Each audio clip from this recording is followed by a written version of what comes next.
God is for you to respect nature. Don't cut down trees, don't destroy rivers and all this. So that today we are all saying global warming, global warming. What is the cause?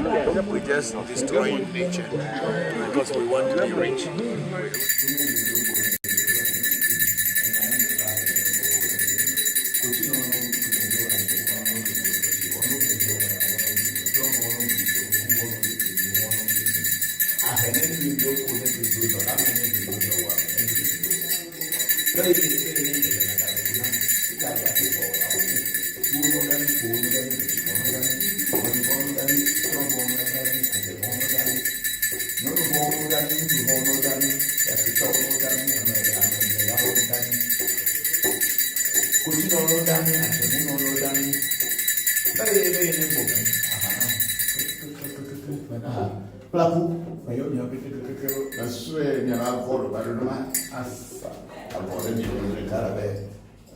For almost 15 years, and there I recommend for my way yellow.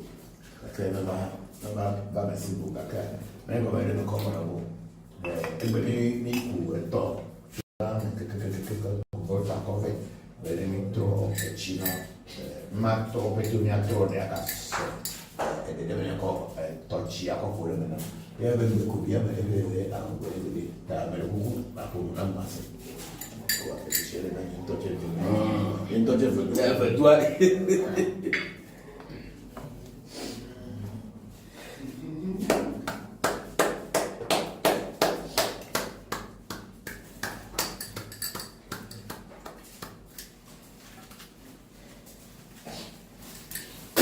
Okay, everything I say, I quite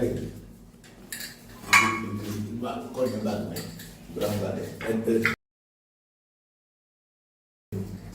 yo, see that everything. You see me, I'll see my day. Look at that, go to them and see. Which of them, can you make me a damn I'm a family. You call a labor.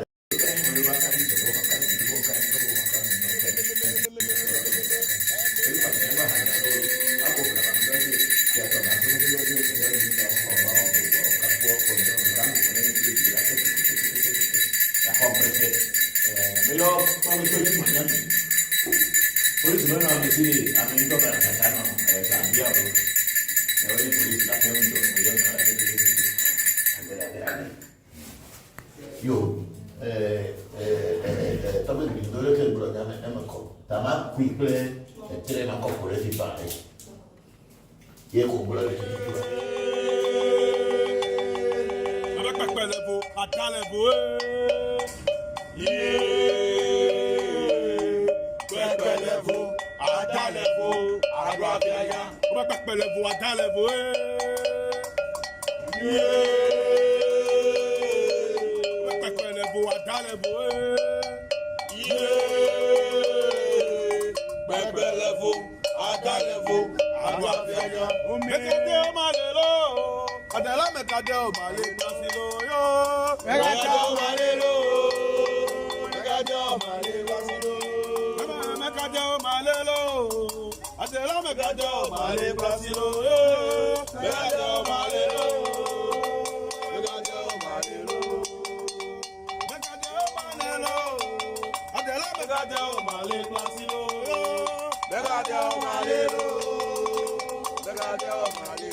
Unlike religions that only dwell on fate to solve their problems, Vodou is very practical.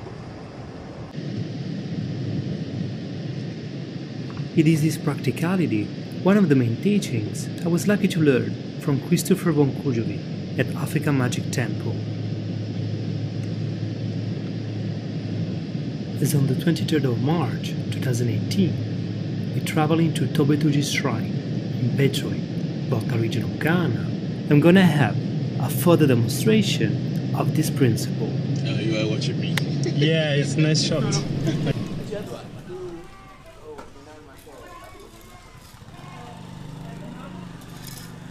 Here, a ceremony to feed the spirits of the temple is about to start, and I'm following and documenting as part of our research on modern African spirituality in contemporary Ghana.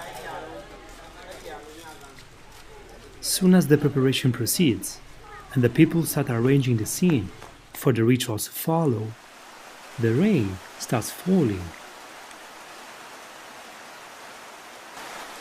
As I was reminded many times, in Vodou, you don't just believe.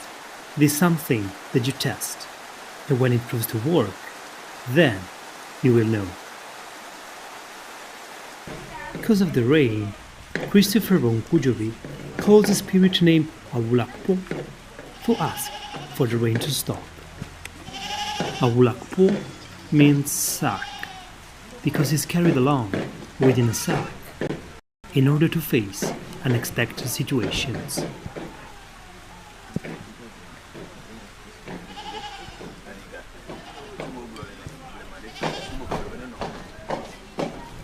Using a combination of different herbs and spoken words, the spirit is called to intervene.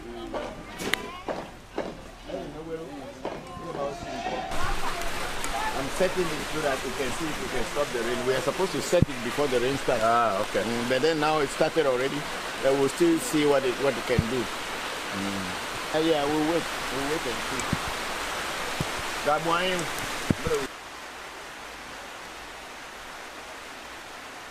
Vodou knowledge is based on formulas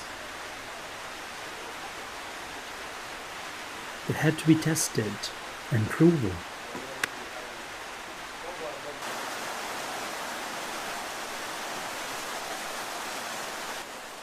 It is not just a fate to believe too. It is very practical, and as in this ritual to stop the rain, its efficacy is revealed in the practice itself. And after a few minutes of heavy rain, it stopped. The rain stopped. Yes. The sea. At long last. The rain stopped.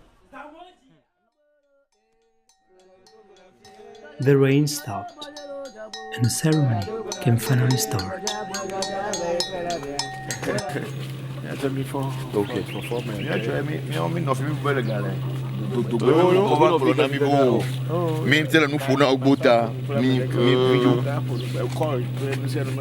Off. No call, no receiving, no. Yeah, no communication. I can't. Yeah.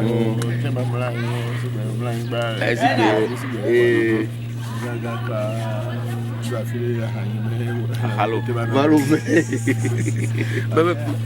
E megam la in Bokor.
Ma cosa con le amore. Ti vuoi?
Ma cosa con le amore. Ti vuoi?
Over back by you and I don't know fine. That's before. Okay. For me. Yeah, try me nothing better guy. To Over for na mi bo.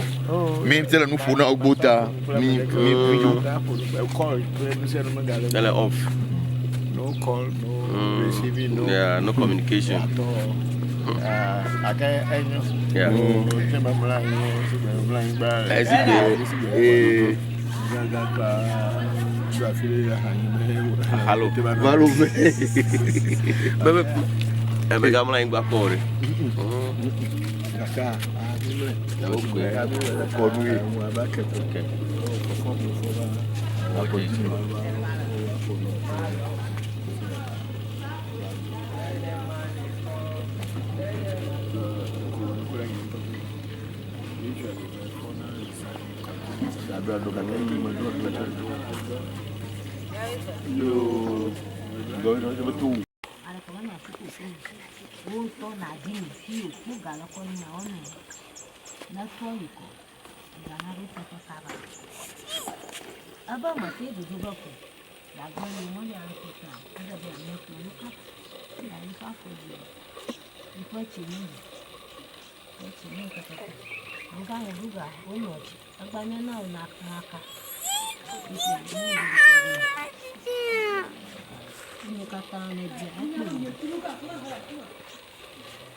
I'm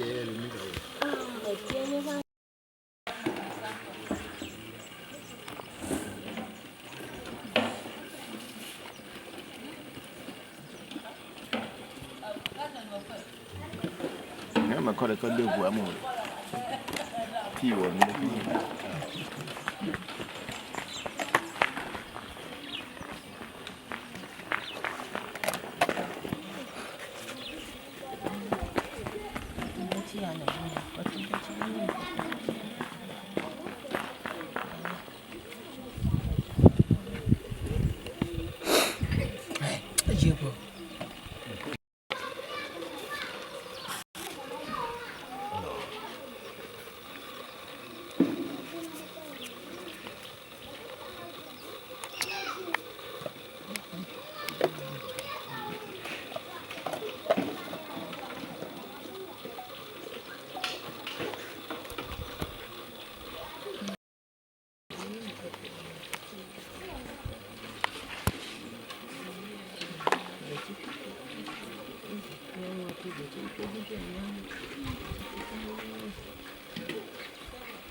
Hello,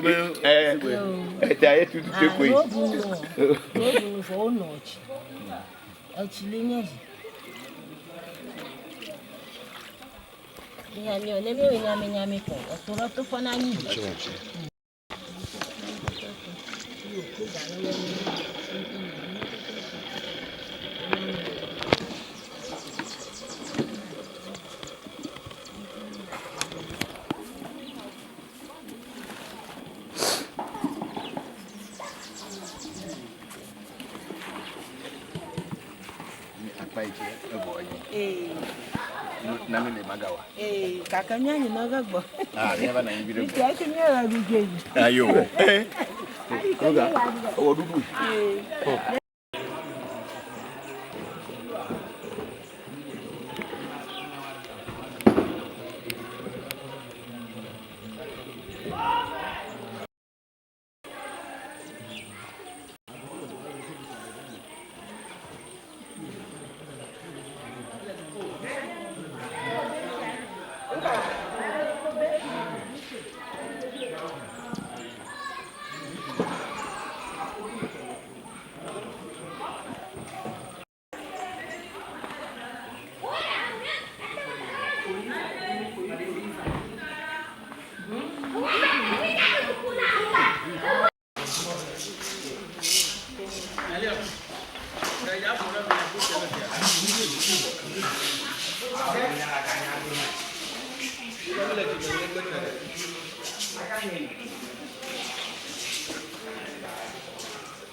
Vodka.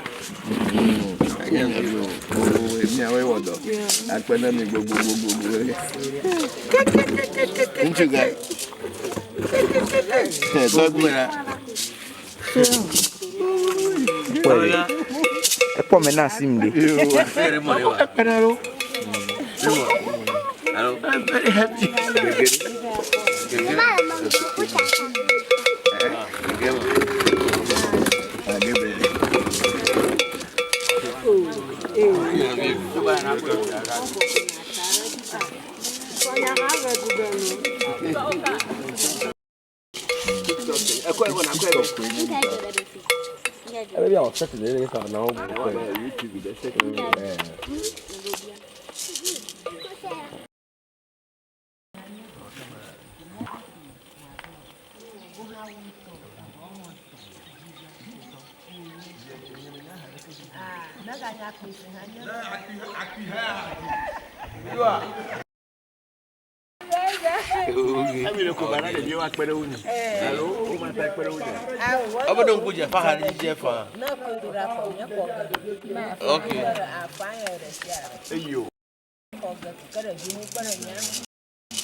No, quite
because you're my auntie.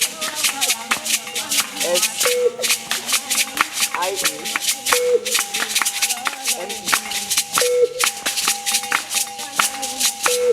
But actually, Mama said there's no I, so you remove the I. Remove the I.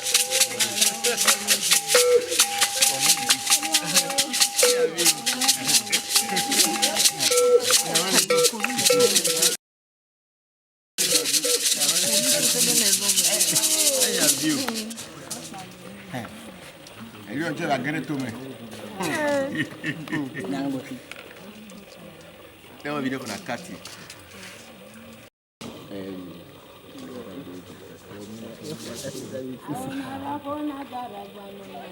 Beja bla, beja bla, beja.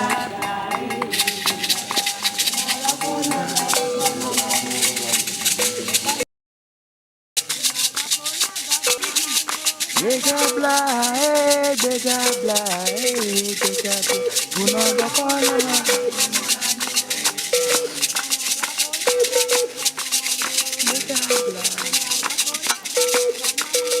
Beja bla, beja bla, beja bla. Uno do kola,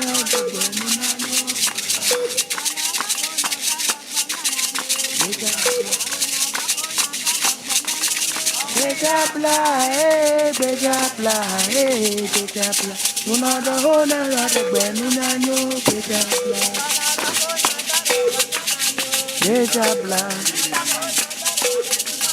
beja bla, beja bla, beja bla. Uno do kola, beja bla. Beja bla, beja bla, beja bla, beja bla. Uno do kola, beja bla. Beja bla, beja bla, beja bla, beja bla. Uno do kola, beja bla. Beja bla, beja bla, beja bla. Uno do kola,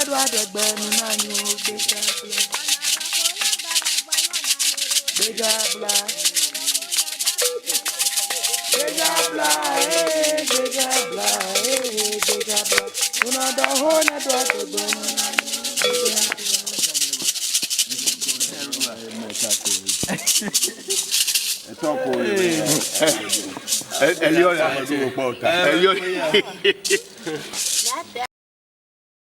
miawe nyame o avajogbe miawe le jata klasi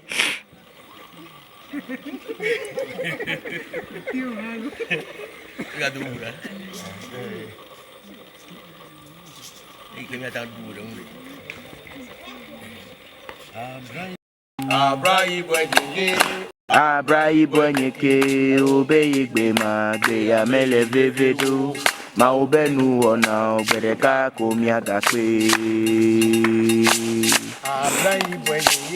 Abra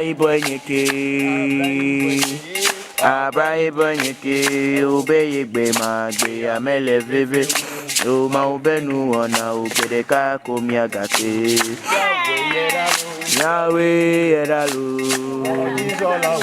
Yahweh edalu Yahweh edalu Yahweh edalu Abra ibonyeke obeyegbe ma gbe amele vevero ma obenu ona ogbereka komiaga pe Yahweh edalu Yahweh edalu Yahweh edalu Abra ibonyeke obeyegbe ma gbe ya mele vevero ma obenu wona ogbereka komiaga pe Yahweh edalu Yahweh edalu Yahweh Yedalo. Yahweh Yedalo. Abrai bonyeke. Abrai bonyeke. Obeye gbema. Be amele vivedu. Oma ubenu ona ubereka komiagake. Yahweh Yedalo. Yahweh Yedalo. Yahweh Yedalo.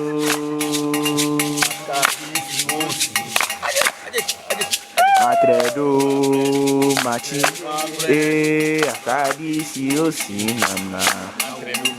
Atredo ide ma vomi. Atredo akadi si osinamla. Atredo ide ma vomi. Agbe ma vojo, agbe ma vojo, agbe ma vojo, agbe ma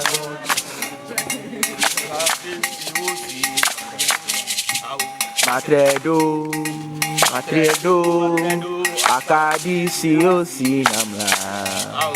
Matredo ide ma vomi.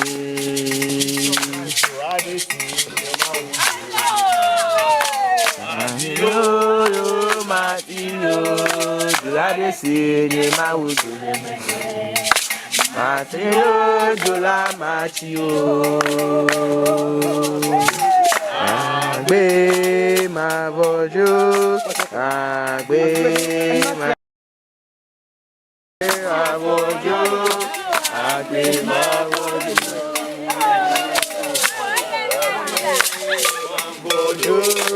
Agbe ma vojo, agbe ma vojo, agbe ma vojo.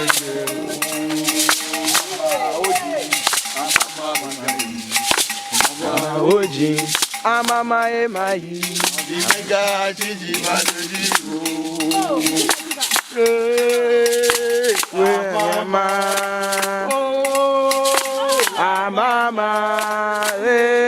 amama kome, amama kuma agayi. Amama oji, amama oji, Amama ayi. chiji manuji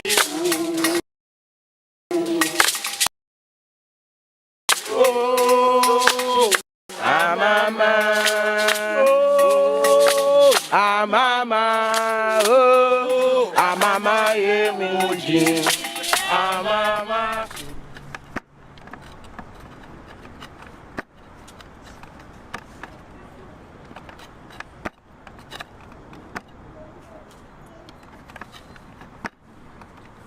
In every cosmology, there are three gods. One is called Mao Sobo Lisa, the one that is always changing and changing and changing. Then there is the Mao Kiti Kata, who is a supporter of Mao Sobo Lisa and the one that is creating and overseeing the creation. And then the third one is called Mao Ese, the one that has brought each and every one individually or created human. So in every cosmology, there is one God who only creates human beings. There is the other one who created the world, and there's one who oversees it. So the Mao Ese is the one that creates each and every individual. So for you to be born on a Monday, to be born in America, born in Japan, or born wherever, it is your Ese. Ese is, in English, is called destiny. Every culture has a word for destiny. In our Akan language, it's called Nkrabia. And in Japan, they call it Umme, which is destiny. So every culture, whether Africa, Europe, Asia, wherever, they have a name for destiny in their language. And your destiny is not the same like another person's destiny. We all have different destinies.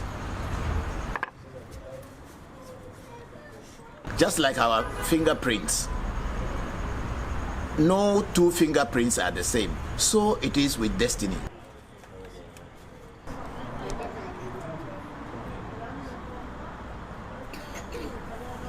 So destiny is the one that directs your way when it makes you fall down, makes you wake up, makes you to grow up, makes you to become a leader or fail in life. It's all your destiny.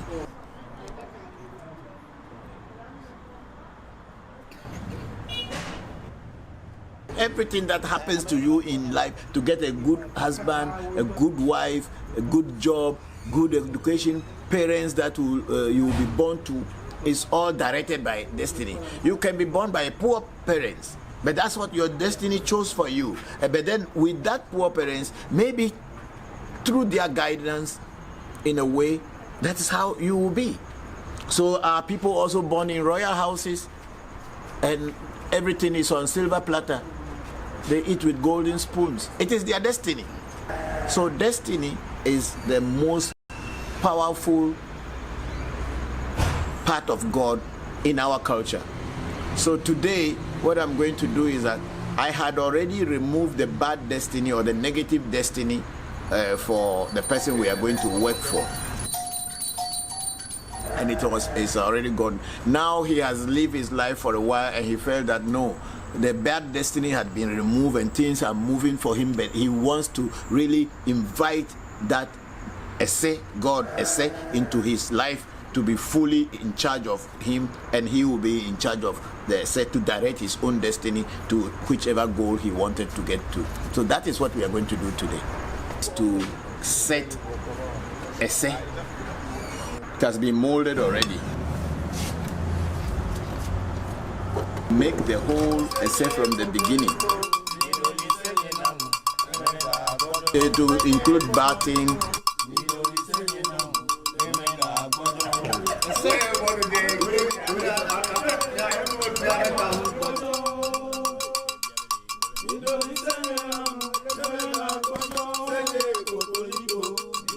Clothing.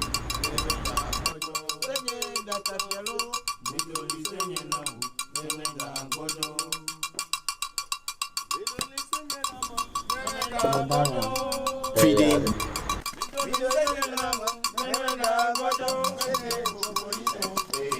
And then drinking.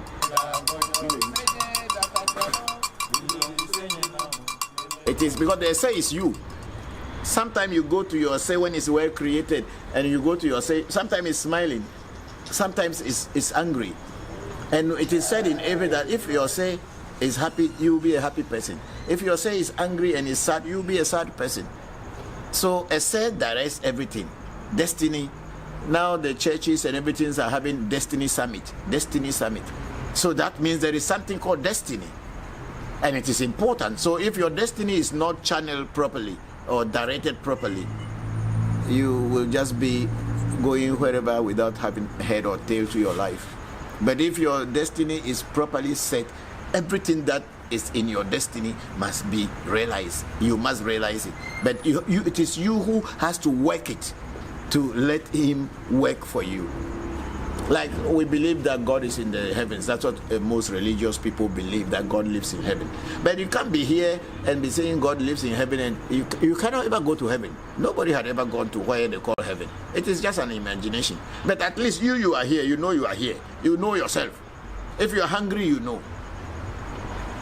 If you are sad, you know. If you are happy, you know. If you are having a good job, you know. If your life is not going well with you, you yourself, you know. So what do you do to change it? That is the essay.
Me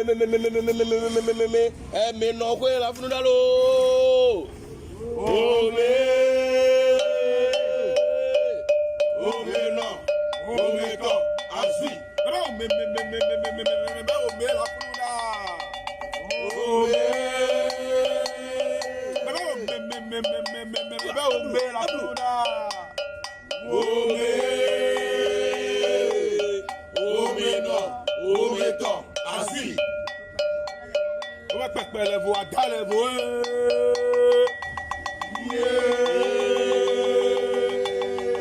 On va pas perdre vous à d'aller vous. Perdre vous à d'aller vous à Guavia. On va pas perdre vous à d'aller vous.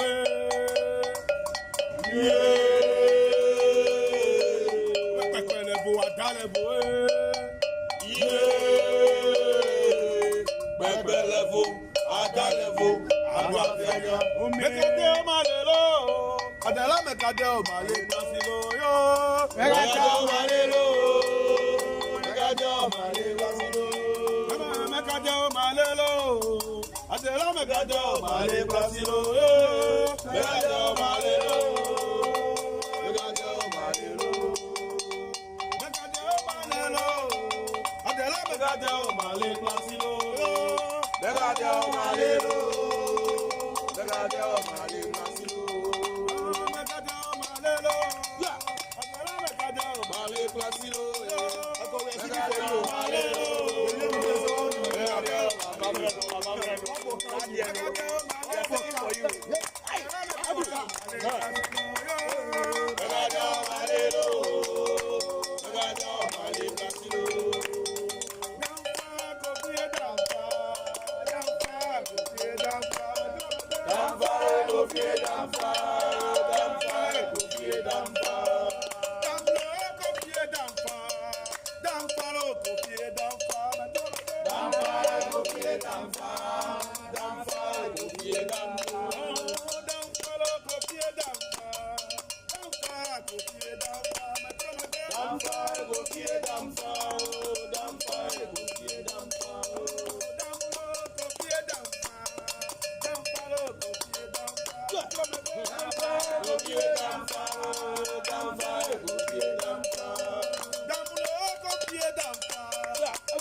Mama, let Gali Drolo. Let Gali Drolo.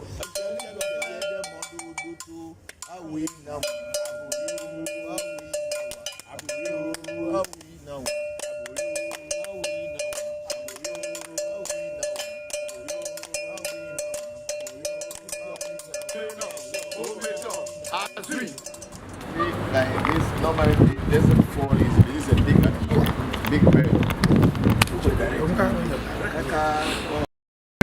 They left it, that's already falling. Hey, give me a petition to drink.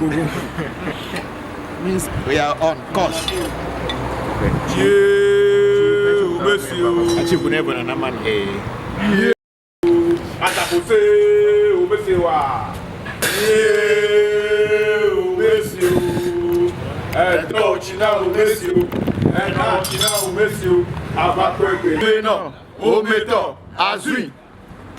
like this normally it doesn't fall easily. This is a big bird. They left it and it has already fallen. Hey, give me a petition to drink. Means we are on course.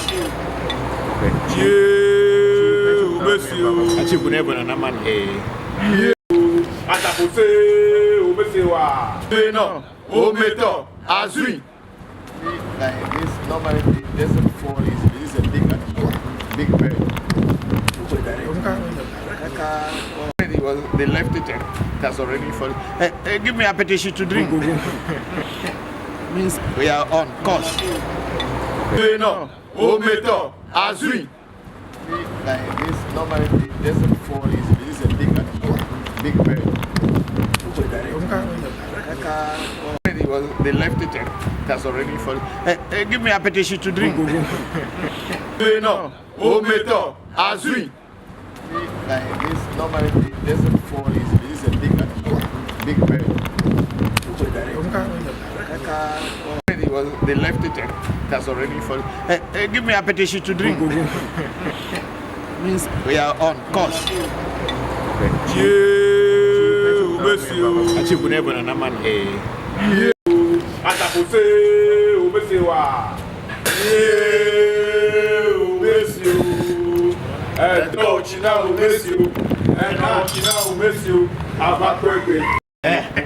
You want to try? It's up to you. Maybe you are not the person who is trying to alcohol. We're going to get more than that. Okay.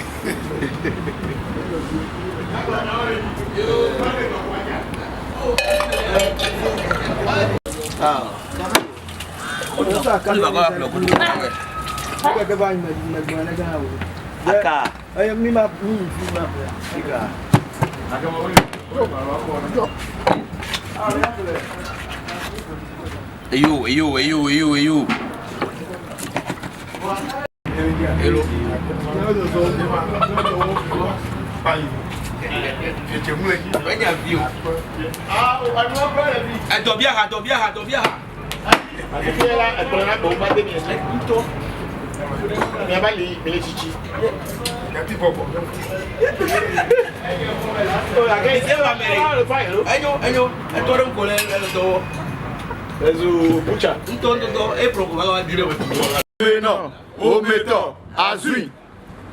Like this normally it doesn't fall easily. This is a big bird. They left it and it has already fallen. Hey, give me a petition to drink. Means we are on course. You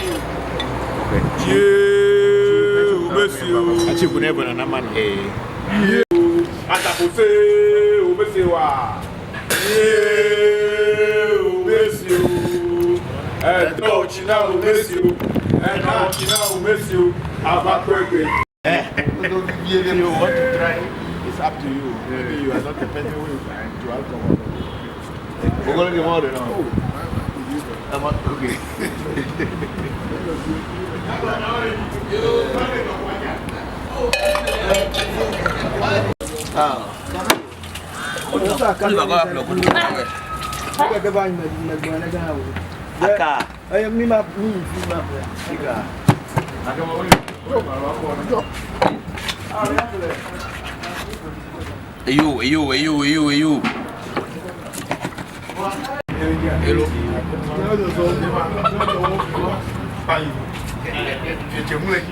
You.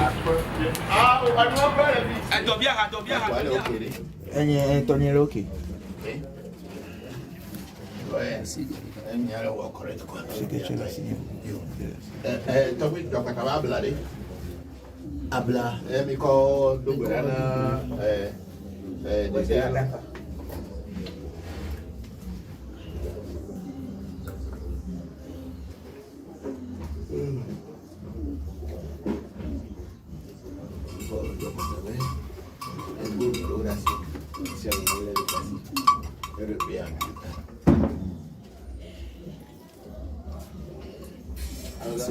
Apa? Señor Chile, joder.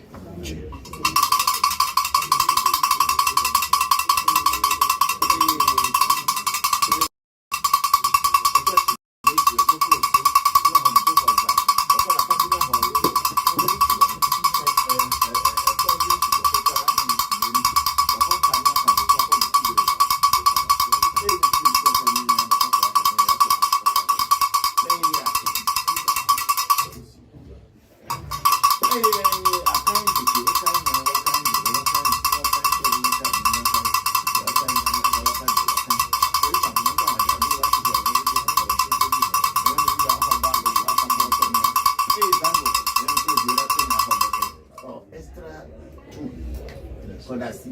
When come in, I'm actually you send me a look.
Jimmy Yomido.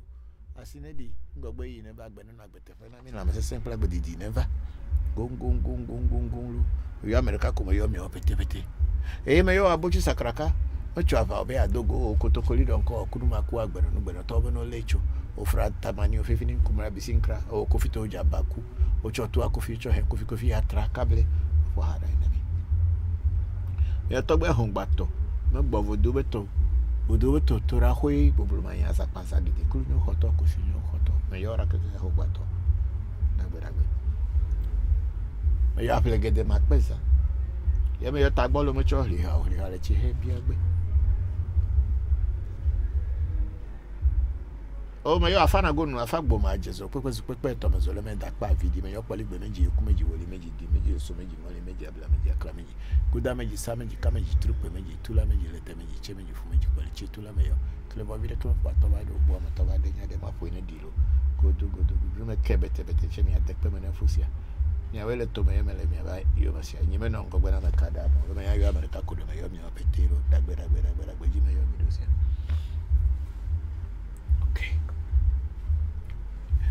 Okay, we are ready to go. Now we are on TikTok first, right? We have Pages. He said, good evening, Papa. Hello, Pages. How are you? Good evening to you. And how is family? How are things with you? Hope everything is going on well. Thank you very much for joining. Then we have Sibon Authority. That's the Godfather himself. Greetings to you, sir. Hello, Sibon. Thank you very much. And thank you very much for joining the section today and having the patience to wait. We are very grateful to you. Then we have Asland Enterprise sending us 3 rose flowers. We have Pickle Pepper. Say tradition goes on. Thank you, Pickle Pepper. We are very grateful. Then Money Stops Nonsense. Yes, Kwasidai. Today is Kwasidai. Yes, I think so, but I'm not so much in. No, I don't know so much about the days the Kwasidais fall on, but if today is Kwasidai, I am very happy that we are working on it. And then we have what is the name of the another person? We have Zoro. Say tradition brings meaning to existence and living. Thank you very much, Zoro. Thank you very much for joining the section. And then we have Richard Nkansa following the host. Thank you, Richard Nkansa. And then Richard Nkansa say, hi, Papa. Hello, Richard. How are you? Thank you very much for joining the section. We are very grateful to you. Is that finished for? Then we have Kwame. Kwame saying greetings from Carolina. Hello, Kwame. How are you? Thank you very much for joining. And then we have Boemo. Say culture is so important in Pillai. It's a pillar of our lives. Yes, it is. It is the pillar of our life. And anybody who forgets their culture, they have lost a great deal of themselves. And then Pages went on to say, I think you are not going to close early today. I always enjoy your life. I'm very grateful to you, Pages. Thank you all for joining. And then Money Stops Nonsense. Please, do you have temple of worship? No, we don't have anything called temple of worship, because we actually at our African Magic Temple, we don't do worshiping, unlike other temples where people do worshiping. What we do at African Magic Temple is just to teach you the basic and the base of our tradition and what good you can get out of believing in yourself and believing in your tradition. That's what we teach here. We don't actually do worshiping and drumming and dancing. Those things we only do them during the end of year rituals when we bring all the voodoos out and we are celebrating for them. But the normal worship as people do, we are not a temple or a shrine of worship. We are more of spirituality and working, teaching and telling people how you can work with our tradition to be able to overcome the challenges that you face in your daily life. So we don't do worshiping. We don't worship anything here. Thank you very much. Money Stops Nonsense. And I like your name very much. And then we have a Bullet Akwe saying greetings to all far numbers around the world. Thank you very much, Bullet Akwe. We are very, very, very grateful you joined our section today. Ever. Okay, so let's go to. We are on YouTube. We are on YouTube now, and we have Togbe Jizbezan Sesoka. I say greetings and good day, Papa. Bokor Enuledo.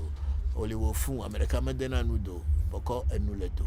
I hope all is well with you and things are moving forward for you with no obstacles or challenges.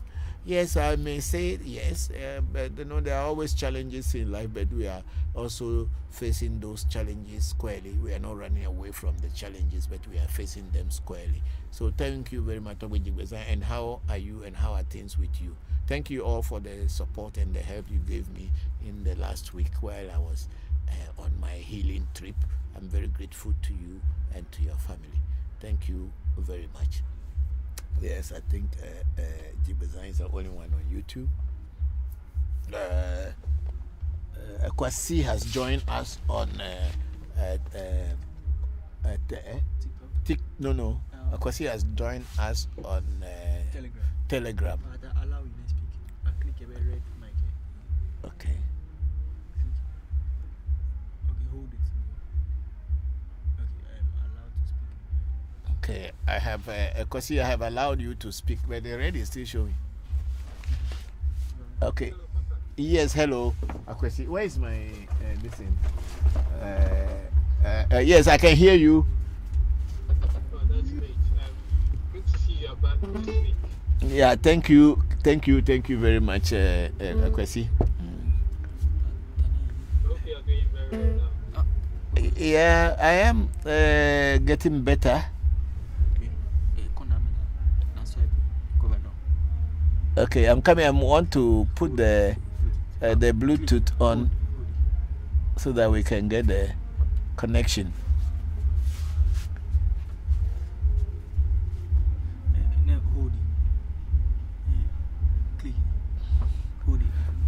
I'm gonna hold it. Okay, yeah, I can see we are okay now. Effie. Click JBL. Let the guy off. Once. Me out. Okay. Okay, we are okay now.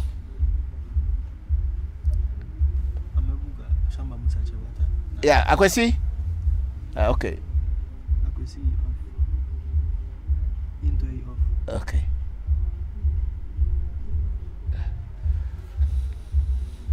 Shamba also is here on Telegram.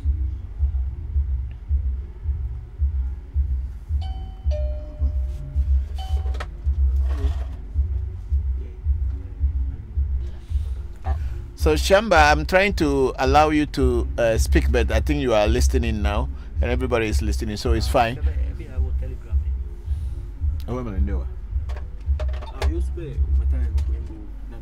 I am okay. I'm talking. You're gonna connect a power now.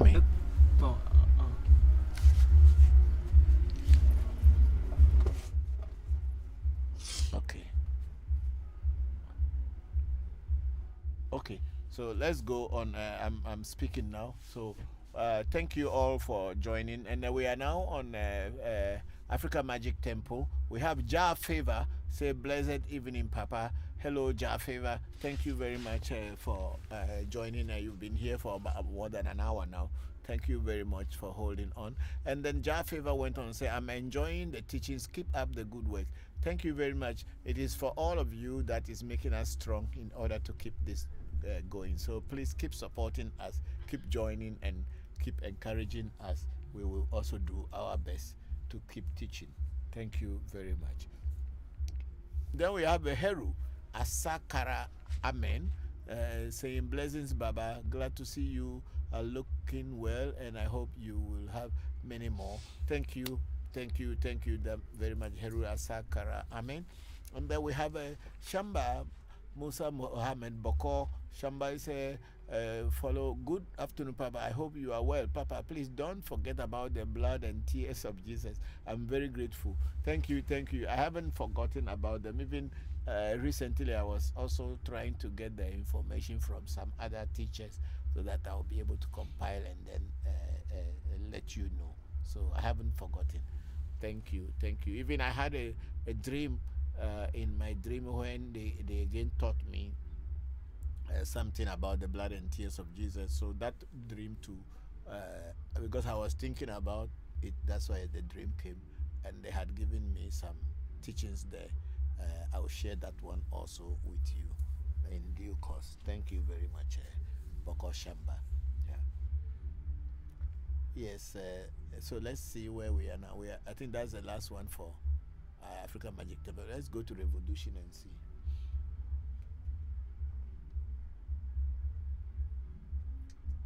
Okay, we don't have anybody on Revolution yet. Okay, so we go back on to TikTok. Yeah. So then we have Zoro saying fear is a limitation, spirituality is limitless. Our tradition teaches spirituality, so why afraid? Yes, that's the question. Why afraid? We are not afraid. Those who are afraid to embrace their own culture, they are the ones who are having problem. I would say that there is no foreign culture that can empower you spiritually. What do I mean by saying that? A foreign culture to your culture can never empower you spiritually. It is only in your culture that you can be empowered spiritually. Religiously, other foreign cultures can come and try to use their culture to influence you.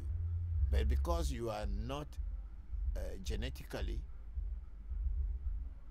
and blood-wise, you are not from that culture, you can never become spiritually powerful by using or imitating that culture. You can have some religious feelings and all this, but to be really spiritual and be able to control power, or to be able to have power and be able to control and use it for the greater humanity, you need to get it within your own culture. No foreign culture can ever give you any spiritual power. It will only be an illusion. Because I have been in many of these foreign cultures trying to adjust myself, but I realized that it never worked until I came back into my own culture. If they say the words, I can understand them very clearly. I don't need to translate them before understanding them. And that helps. But if the culture in which you are born, you abandon it and thinking that there's any other culture somewhere that can empower you, it is just an illusion. It is only within your own culture, within your ancestors, their whatever knowledge and wisdom they've put down, and you follow it. It is only then you can acquire and use power successfully. Thank you. And then we have Luna Nicole say, "B Papa, it's good to see you again. I miss you last week." Yes, Luna Nicole, thank you very much. Last week I was trying to take care of myself. I have some, as you all been hearing me say, my health is not that great, and there were some things that I had to do which I didn't do. So I used last weekend to do those things to get myself strong so that I can come back with the energy and be able to be here to answer your questions. So that's why last week I was briefly on the program, but they were playing my recordings. Thank you very much for joining the section today, Luna Nicole. I'm very grateful to you. Then we have Luna Nicole saying, "Blessing, Papa, I missed you last week." Thank you. I'm here today. Thank you. And then we have Karen Karen Yale. Say blessings, Papa. Hello, Karen. Karen Yale, how are you? Thank you very much for joining us. Okay. I think it's my Karen. Yeah. Okay. How is everybody? Yeah. Thank you for joining the section. Let's go on. That's all for now. Okay. So we are back on YouTube. We have Shadow King. Say hi, Baba. Is there a book on the Odus with Afa like they have books on the in Ifa? I don't know. That's the biggest problem we are having with Eve Afa. One thing you should understand is that a lot of the people who practice Eve Afa were not educated. Not most of them. No, I will not say all. Most of them were not educated in the Western education. They learn. They were educated, or they are educated in our tradition and in the Afa way. So they are a house of knowledge, full like a whole library on their own. Even though they may not be educated in Western education, they are more clever than most people who are even educated in the Western education. So the writing of books, Eve Afa, you cannot see a complete book written in English. I heard that there are some. I heard that some people like in what do you call it? People in what do you call it? Coffee join really, join power damage. People in Togo have some French books written on the written on Afa. They are written on Afa in French, but because I'm not good in French, I'm not sure I can really be able to tell how that is. But I heard there are some books in French on Afa, but not in English. I have not come really across there are some pamphlets and all this thing, but they are not even very detailed. The people who wrote them were not that Western educated, so they wrote them, and sometimes you find it difficult to understand. But in Yoruba, Ifa, a lot of people who are educated practice it because it's the origin, so, or the original. So a lot of people practice it. So there are so many books written on the Ifa line, and all the books that I have met so far were all written from the Yoruba version of the Ifa. Yeah, that's what it is. But the Eves, I don't know. I have not come across any Eve book yet. Simple as that. So Shadow, that's what it is. And then we have Toby Jigbezan. So guys, Papa, no one can hear you on Telegram. So please tell me if you can hear me now, because I just put this thing on. I hope you can hear me now. So if you can hear me, please let me know, because we were the JBL that was giving us the sound was gone, but I had just connected it. I think everybody is leaving the Telegram, so they can't hear. Because let me ask Shamba if he can. Shamba near down one. Left me. Okay, left me. You down one, second one. Let me do. Shamba nye. Enter mute here.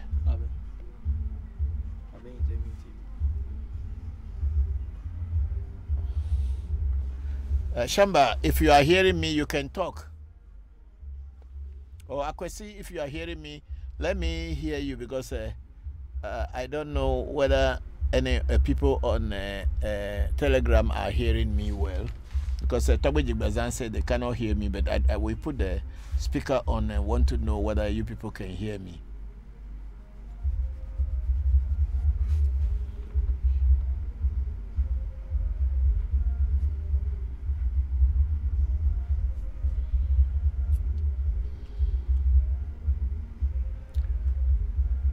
I'm just trying to. I don't know how to do these things, so I'm allowing Shamba to speak, and let's see whether they can hear me. Okay. Tommy Jigbezan also came on and left. So Tommy Jigbezan said, "No, we can't still hear you, Papa." Okay. Kofi, what is the cause? I don't know, because if they cannot hear me, then this thing is not okay.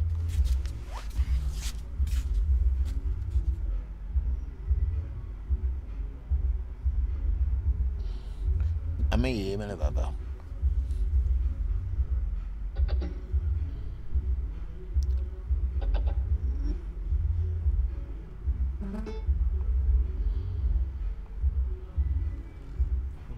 Okay, can you hear me now, Togbe Jibiza?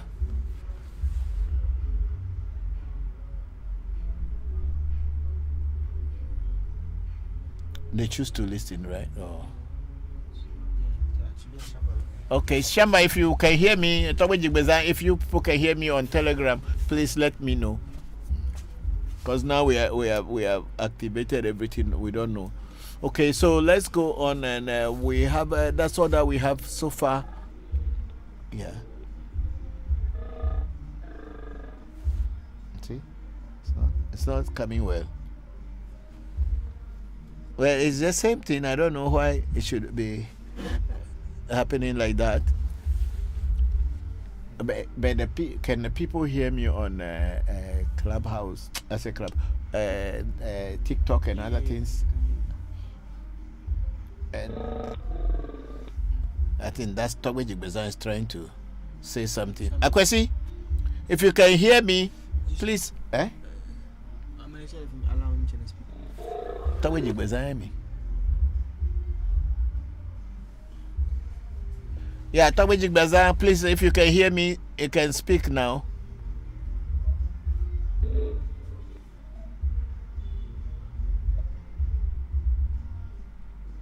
Can you hear me?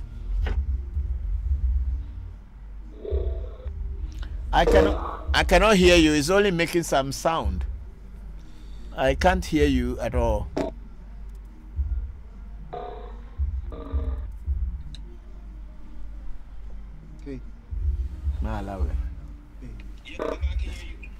Okay. Okay.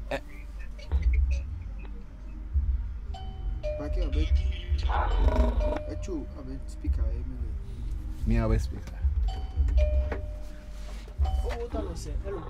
Yes, okay. If you can, those who can hear me, okay. Thank you.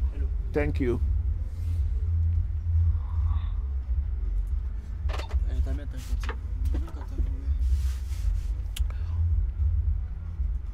Okay, so I think Seiram also is on. Let's see whether Seiram can hear.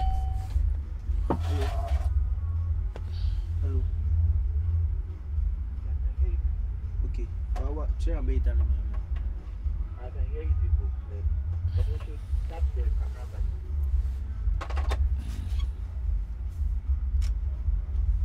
Okay, so we have Karen Yale is saying blessing, Papa, and blessings to you, Karen. Thank you very much. Yeah, we have Lisa. Lisa AA. Hello, Papa. Good evening. Hello, Lisa. How are you? Thank you very much for joining the section. And then Lisa, I said today is my third time joining you. I'm very grateful that you were able to join us, or you are able to join us. Thank you very much for joining us. And then we have Kwame saying there is well detailed book in Yoruba. That book costs almost $1,000 US. Yes, I know there are so many books in Yoruba, but in Ewe, I haven't really come across it any yet, because I had also been looking for books in Ewe, but the ones we could get from Togo, which is a very much larger number of people in Togo who speak Ewe, but then most of them also are in French. So I don't know. Maybe there are Ewe books in Afa. We have to go on the net and see if there are some Ewe books teaching about Afa or Afa books in Ewe. Thank you very much, Kwame. Then Luna Nico at Luna Nico, yes, Papa, I hear you. Thank you very much, Luna Nico.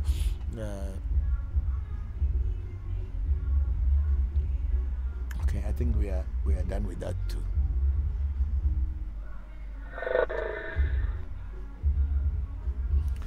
Togbe Jigbeza, I think you are trying to talk, but it's not coming through. But I don't think it's our speaker.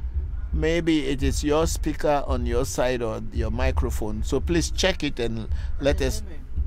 Eh? Me disconnect the speaker because I'm join if you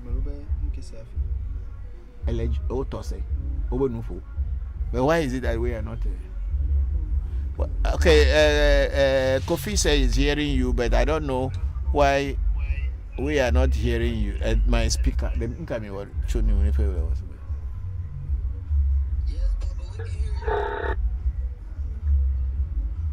Okay, I think my speaker is what is when you talk back I don't hear.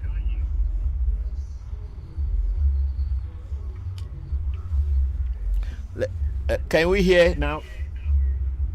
Shamba, can you talk?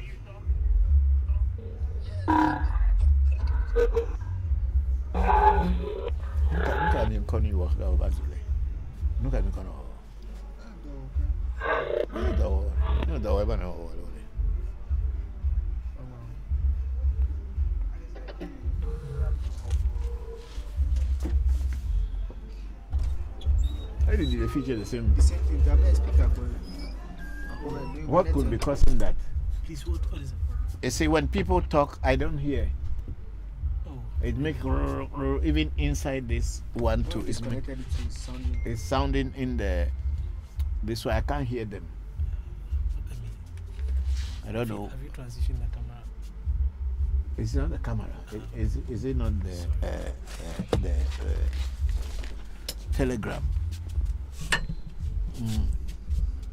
Check it and see what is the cause. Because I on Kofi's phone, I'm hearing them clear, but on my speaker here and iPad, it's not. It's just making some sound.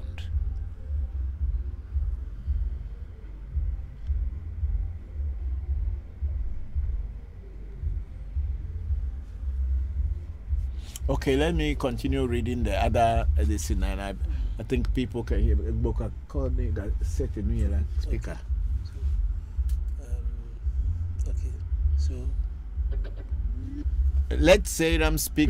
Seiram speak, and let's see what is happening. Whether we can hear you.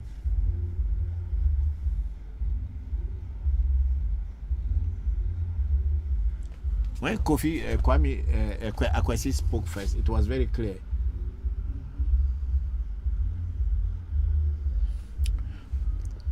Okay, we have Elvis Rhymes. It's a good evening. And Elvis went on to say, I can hear you well. Thank you very much, Elvis. I'm very grateful. Then we have Elvis. Please, what is the live about? Okay, Elvis, the live is about our African traditional spirit. Our African traditional spirituality. And especially, we are talking especially about the Ewe Voodoo, as in Ewe Voodoo from Togo and Volta region of Ghana. So that is what the live is about. okay, It's okay. Let him talk. I've allowed him to speak. But he didn't. Okay, you. No, we can't hear you on our. We cannot hear you on my computer.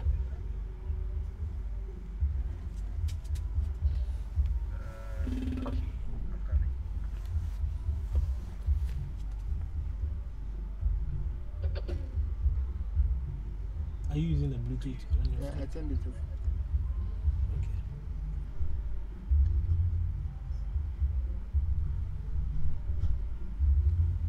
Okay. It's connected, but it's making. Somebody's. Shamba, you can talk. Let me hear you. This thing is not. How about me? It's not normal. It's not normal.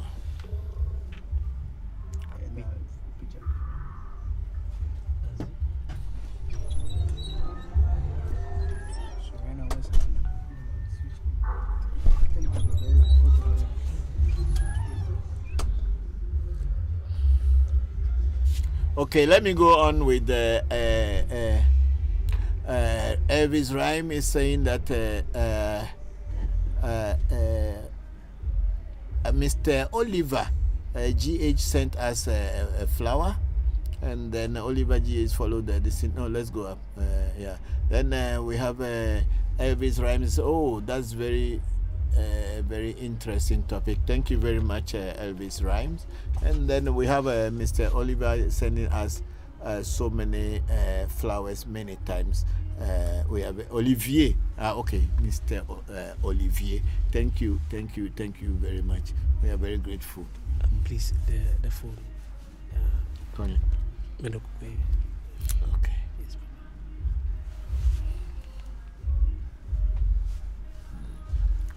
Okay, could you move it up and let's see? I said, Tawijik said they can still not hear me, but I think I'm working on a solution. Yeah, we have a Savage Black saying, "Hi, Bokor. Please, good evening. Good evening, Savage Black. How are you?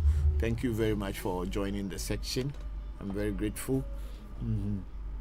Please send in your questions so that I can try to answer you."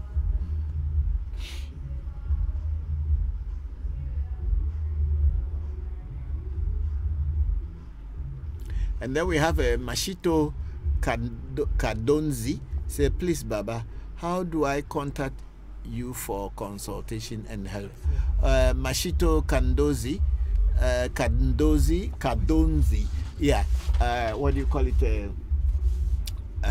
Our number is in our profile. Our telephone number is on the profile in TikTok. You can always send a message or call, and then we will give you the direction on how to meet us on the direction on consultation. I am grateful. Yeah. And the Elvis Rhyme is okay. Let's go down. Move the listen down small. There is someone there. I don't want to miss anybody. Okay, Kwame is saying, "What would you say to those who are trying to get into Ifabet on the fence?" I can only tell them that the taste of a pudding is in the eating. If you want to know how tasty a pudding is, you have to eat it. Or let's bring it down to our local. If you want to enjoy palm nut soup, unless you eat it, by smelling it, it may smell good, but until you taste it, or you will not know whether it is really delicious or not. So those who are trying to enter into Ifa or Afa, I will encourage you to get a good teacher. But most of the time, people who are initiated into Afa or Ifa sometimes end up becoming religious people, as if they are just transitioning from Christianity or from Islam into Ifa or Afa. So they do the same things they do in Christianity, hoping and praying and begging God to give them or to shower them with blessings. That is a religious way of doing things. But unfortunately, a lot of people who have been initiated into Ifa and also initiated into Afa or Fa are also doing it that same way and being like a religious, and they believe in worshiping and dancing and singing. Yes, dancing and singing is partly okay, but when you enter into Afa on a spiritual path or on a spiritual journey, you are going to be more using it spiritually than religiously. So get a teacher that can teach you the practicality of the Ifa, but not only the worshiping of Olodumare or worshiping of Oduduwa or worshipping of Rumila or all this. That is not the thing. The Ifa or the Afa itself, they have more secret in it, whereby you can use what is introduced to you when you are initiated and you know your destiny's chart, how to use it to your advantage. That is what I will advise people who want to get into Ifa. But whichever comes your way, if you are having the interest, get initiated, and then you look for more ways to know how to use it for your benefit and for the benefit of the greater humanity.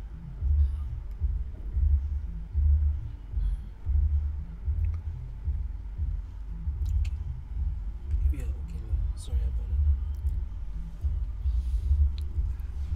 that. Okay, Kwame, so that is what I can say. Then we have Elvis Rhymes.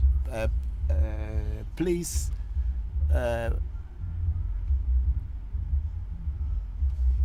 can you read my destiny for me? If you do a spiritual consultation, yes, we can tell you what your destiny. But the best way someone can know your destiny, or for you to know your destiny, is for you to get initiated into Ifa, and your destiny will show in the oracle that will fall for you. But just by doing ordinary reading, they can tell you some things, but you cannot go deeper into everything. So when you get initiated, your destiny shows itself and tells you what you are supposed to do in this life, the reason why you are here, and it gives you all the direction. That only can be shown to you when you are initiated into Afa or Ifa. Thank you. Is it coming now? Yes, please. What happened? I think it's the browser, the application itself. So I launched it in another place. So those of us who don't know this IT thing, then we will just be suffering. Oh, no problem. Anyway, thank you. And then we have a Salvage Black again. Please, if one want to visit your place, what are the requirements? Please, you go into our profile, you get the telephone number.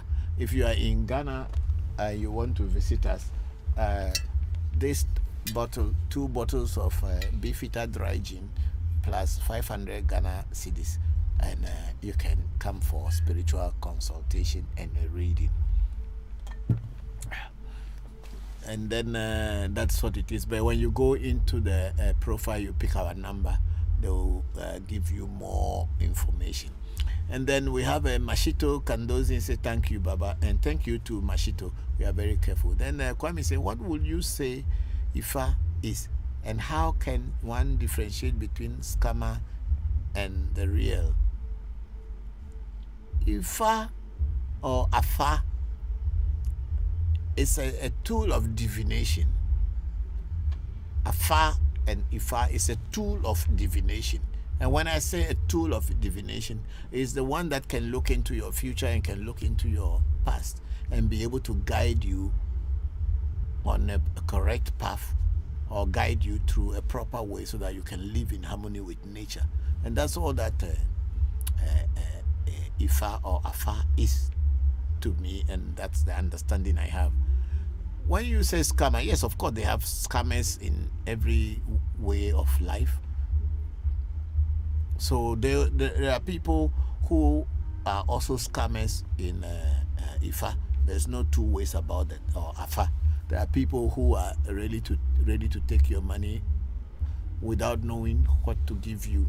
So it is difficult for me to tell how you differentiate between the scammer and a real person. But when you go to a priest, whether the person is a voodoo priest, or is an Ifa priest, or an Afa priest, or any spiritualist, and the person, what the things that the person is teaching and telling you, and if you do a reading or a consultation, if the things that the person tells you resonate with what you are asking for, what you are looking for, then of course the person is not a scammer, is telling you what is happening.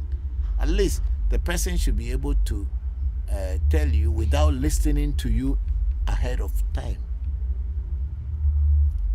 when you go to do a reading, you don't need to tell the spiritualist, oh, this is my problem, that is my problem, that's my problem. That's not what you have to do. Let the spirits and the spiritualists be able to find out what your problems are.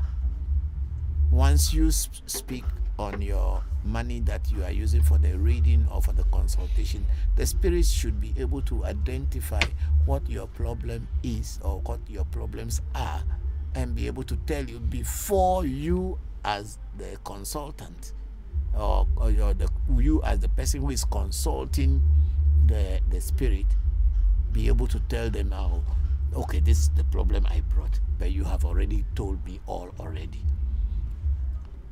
Unlike some people who say, okay, you tell me what your problem is, and then you told them your problem, finish, then they go and do a consultation or a reading, and then they tell you the same thing that you have already told them.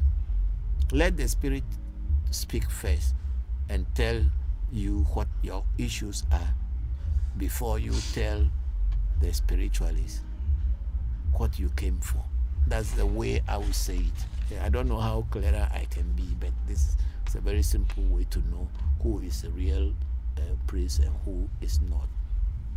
For scamming and charlatans, they are in every walk of life. They are everywhere. So that's how I understand it. And then we have a doll. I say, at Kwame, try to be serious here. Do you think he is playing? Oh no, Dollar, it's not that he is playing. He is just asking a question in order to know how to differentiate between someone who is pretending to be a priest and someone who is a real priest. So he has been on this program for a long time. He knows we are not joking. So he is just needing a clarification. Needing a clarification on what do you call it, to know who is a real priest, because we have been going and we are seeing so many people on social media, online, who are claiming to be powerful people. People claim that they can give you heaven, even though they don't even have hell, but they can give you heaven. They promise to give you the world when they themselves, they haven't even gotten the world. And we are always seeing it online. And because being online is, you are a faceless being. Nobody knows you physically, whether this is you or this is not you. You can create any identity for yourself and call anything for any name for yourself and let people go back. And people who are unsuspecting may just take you for what you say you are. So the question Kwame is asking is to know how to differentiate between a charlatan priest and a real priest. So that's what he is trying to talk about. So Kwame, don't take that serious. It's part of life. We are all juggling our minds to know what is the real thing. Then Dollar said, I'm also part of Godfather. Okay, thank you, Dollar. And then we have Luna Nicole who say, I'm understanding you correctly. Am I understanding you correctly, Papa? That you only truly begin to learn Ifa and Afa is after initiation? No, that's not what I am saying. The question was, how can you go back to the question? Let me. No. Calm down. No, somebody talk about destiny. No. Go slowly. No. Go again. No, it's not this one. Yeah, this one. The question was from Elvis Rhyme. Say, please, can you read my destiny for me? This is when I was asking that to read your destiny for you, people can tell you something about your destiny, but to be able to know the real destiny that you have come into this world with is for you to get initiated into Afa or Ifa. Because the Odu or the Afakbonli that will fall during your initiation is the one going to tell you what your destiny is. But of course, you can go for a reading about destiny. They can tell you that, oh, in your destiny, you are supposed to do this. But to know exactly what your destiny is and to know the blueprint or the roadmap of your destiny and the purpose of your coming into this world, usually it's not done through reading. It is when you get initiated into Afa or into Ifa that destiny will show what you are here to do and what things you are supposed to do here. That's what I was trying to explain.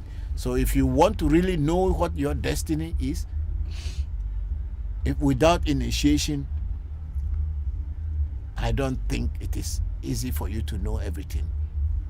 Maybe other spiritual disciplines around the world may tell you what your destiny is, but in our Africa, West Africa, in Vodou and all these things, your destiny can only be known when you are initiated into Afa. Because Afa is a divination tool that tells you about the present, the future, and the past. And it's the only one that can tell you what your destiny or what destiny you have come into this world with. That's what I'm trying to talk about.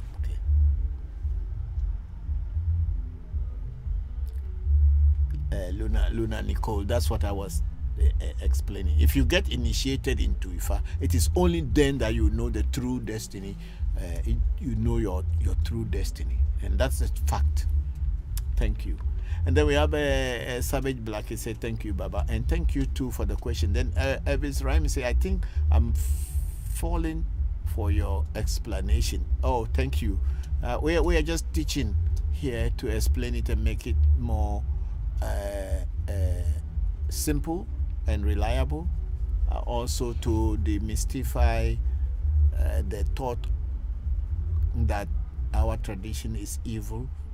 We are teaching to clarify what our ancestors did to tell our brothers and sisters that the black man has a knowledge and wisdom that our ancestors had handed over to us. But unfortunately, a lot of us have been diverted from knowing ourselves, and we are following foreign disciplines, believing and thinking that foreign discipline is what is going to help our life. This is where the problem is, but we are trying as much as possible to teach about our tradition. So Elvis, that's what we are doing. Thank you. And then we have Pa Solo. He said, can you Pa Solo, can you please explain the symbol behind you? The symbol behind me is our logo. We have an axe and we have a bracelet which belongs to the deity we work with, and then we have the Ifa Odu inside the bracelet with two cowries, which shows that we are practicing Ifa or Afa. I would say we are practicing Afa. When I say Ifa, I'm going towards the Nigerian line. We are practicing the Eve Afa, and we are diviners. We have eyes that we can see into the future, the past, and the present, and guide you along. The axe represents authority. When I was declared a priest, to be able to work as an independent priest from my teacher, the axe became my authority as a priest, just like in the magic one, as it is in magic, as a stage magic or even spiritual magic. That's my wand or my sign of authority, which I use the axe to command and work with the spirit world. And then there is two triangles, the one going up and one going down, and they are interwoven. The triangle that is going up is that we can send information into the spirit world and it will be accepted. And also the triangle that is coming down is showing that we can receive information from the spirit world, which is a perfect information. It has nothing to do with Israel whatsoever, or the King Solomon, or whatever. These triangles have been there long before Israel was created. So please, it has nothing to do with Israel flag, please.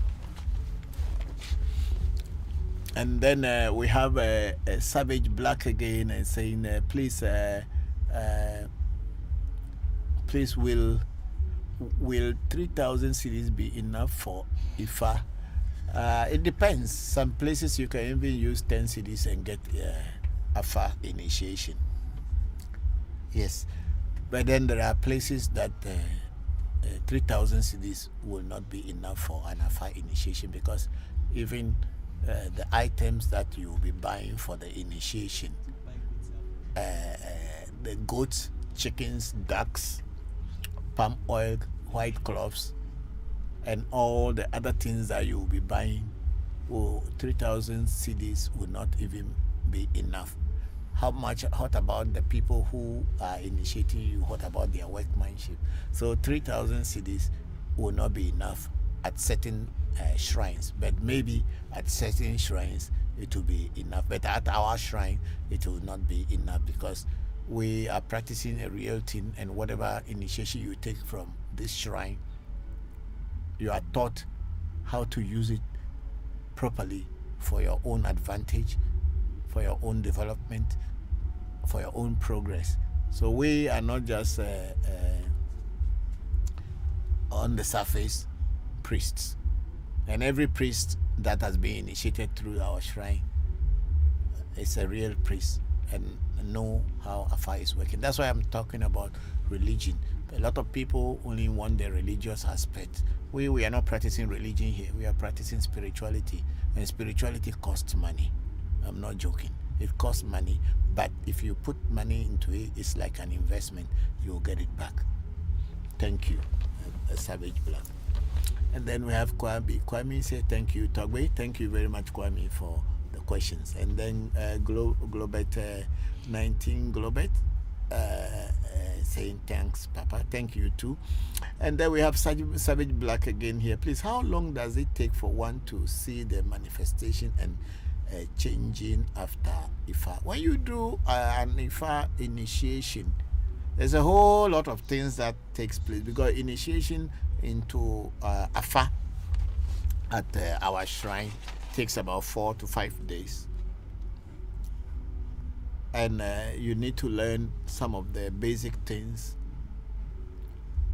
and to say how many days it will take for manifestation, there is nothing like that, because we don't believe in miracles. I will say so. So it's not like the Christianity where people want to see miracle, and most of the miracles people see are just magical tricks and illusions, but people call it, and then what do you call it, charlatan practicing something. That's what people call miracle. We, in our tradition, there's nothing called miracle. We work with nature, and we work on the time of nature. So when you get an Afa initiation, it is up to you and your destiny. Because your destiny is different from my own, and somebody else's destiny is different from another. So it is inside your destiny that you know what things are there and what things you are supposed to do to be able to put yourself on the right track in nature, and how to live life. So it is not a question of saying when you get initiated today, by tomorrow or within 1 month you'll start seeing changes. No. We don't believe in miracle. There is nothing like a miracle. Whatever is written in your destiny is what you will come to know, and you have to work towards it to realize them. No one can work towards it for you, and no one can command and conjure it to come into your life. It is you and you alone that have to work it. People have been initiated into Fa or Ifa for a long time, and they did not even know what to do. And they have Ifa, they are calling themselves Ifa priests and priestesses. And all that they know is to pray and worship Orunmila, or to worship Oduduwa, or worship Olodumare. That's what people will do. Apart from that, they don't know how to work Afa to work for them. But then they are also initiated. But somebody may be initiated within a month or two or a year. He or she is able to know how to put things in place, and when something is not going on well, they know what to do, consultations to do in order to fix it. Whereas majority of the people are just ready to go and worship Olokun or go and worship Yemaya and all this, in hoping that by worshiping and praying things will come. Traditional spirituality is practical. It is not worship. It is a practical thing, and there are so many things, forsa, rituals, and rites to do in order to let them manifest for you. So it is not a question of saying once you get initiated, your whole life changes immediately. No, it is not a church. It's a spirituality, and it is very practical, and it is you and you alone who can make it to work for you. You will be taught the techniques and the understanding, but it is up to you to make it work for you. Thank you for that. I hope my explanation makes some sense. And then we have King Damon Strickler saying, well said. Thank you very much. Thank you for that. And then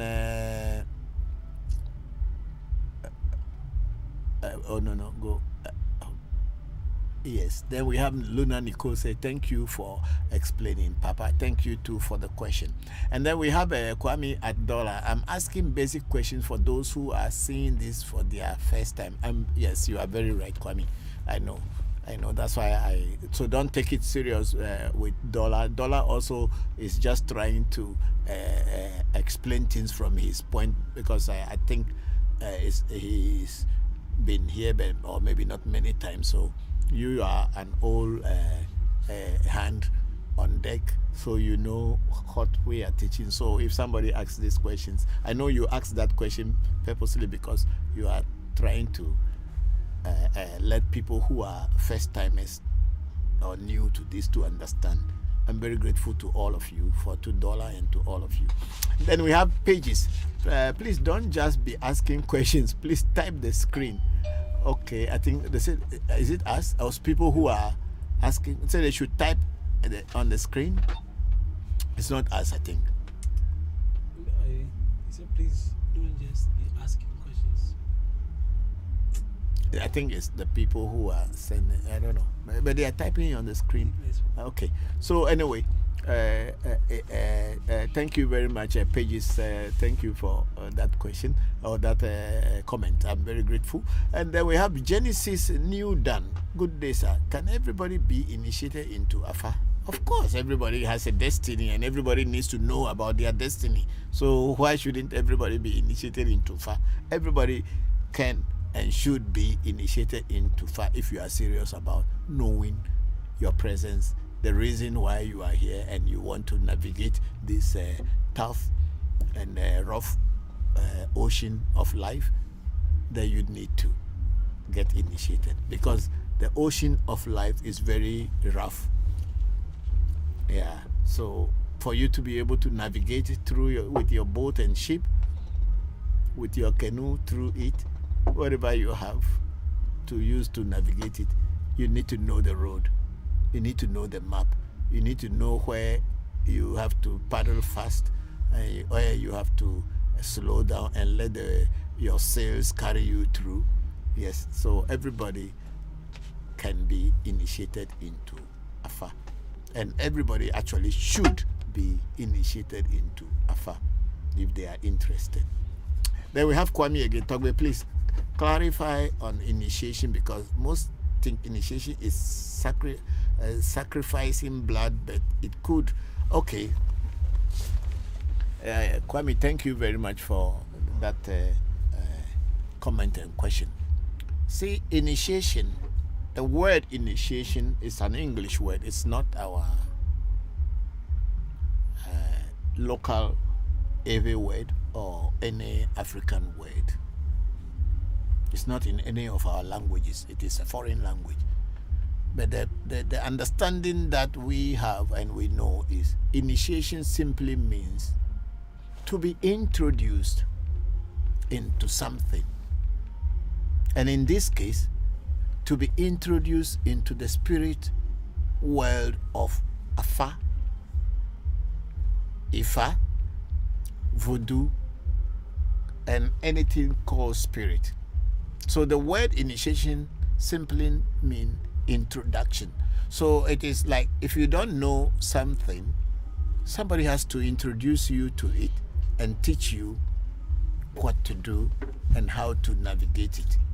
It doesn't mean blood sacrifice, sin, or anything, or making any pledge. Is it pledge? I will call it making oath. You're not taking any oath that, oh, if I don't do this by this time, I should die, or somebody should die. No, you are only trying to look at your own life and the life of the people who depends on you, and in the greater majority of the world, trying to look for good thing for yourself and for the world. That's all that initiation is all about. So initiation into voodoo is to introduce you to a particular spirit and then introduce you into the spirit world so that you can be able to deal with the spirit world comfortably and understanding what the spirit world is. And the same thing is with Ifa. Ifa is a spirit of divination, of knowing the past, present, and the future. So when you are initiated into Ifa, for instance, you are being introduced into the map of your destiny. If you are driving from Ikeja to Abeokuta in Nigeria, or from Accra to my village, Hohwe, if you haven't gone there before and it is your first time, you have to follow the road, and you must follow the signboards who will lead you there. Or you get someone who can tell you that, oh, when you are going to Hohwe, let me be your a guide. Let's pass here, let's pass there. You can pass through Kofrodia and go to Hohwe. You can also go through Tamale and go to Hohwe. You can also pass through Akuse and go to Hohwe. You can pass through Akosombo and cross the Adobin Bridge and go to Hohwe. There are so many roads that will lead you to that same Hohwe. But someone who knows how to teach you may teach you a shorter path so that you can go to Hohwe easily without suffering too much on the way. Or going to Abeokuta from Ikeja to Abeokuta. Somebody has to teach you. So initiation is simply somebody guiding you and telling you how to navigate into the spirit world of voodoo and Afa. And initiation is not just one single thing. If you are initiated into this voodoo, that does not mean you are being initiated into everything. You are only initiated into this voodoo. If you want to know about this voodoo, then you have to be initiated into this one too. And if you want to know about this voodoo, you need to be initiated into this voodoo too. If you want to know about this voodoo, you need to be initiated into it. So a lot of time people thought that when they say initiation, it's just one simple thing, and once you get it, oh, I have been initiated. No, you are initiated into what? You must know what you are initiated into. You can be initiated into a voodoo, but you are not initiated into Afa.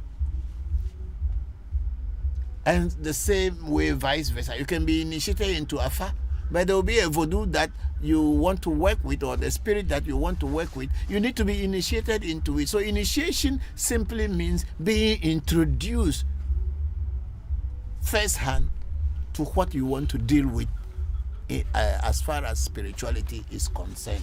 So that is what initiation is all about. Forget about the sacrificing or not sacrificing or all this. Nobody is killing human being to be able to get life. Unless those people who are killing people and harvesting organs, they are the only people who harvest somebody's organ in order to listen. But in our tradition, that is not the way. Our tradition deals with nature, and we work with harmony with nature. This is all that we do. Thank you for that question, Kwame. And Kwame went on and said, teaching process to sometimes undo the misconception of life that we have learned. Yes, of course. The teachings we are teaching in order to process and to move it up to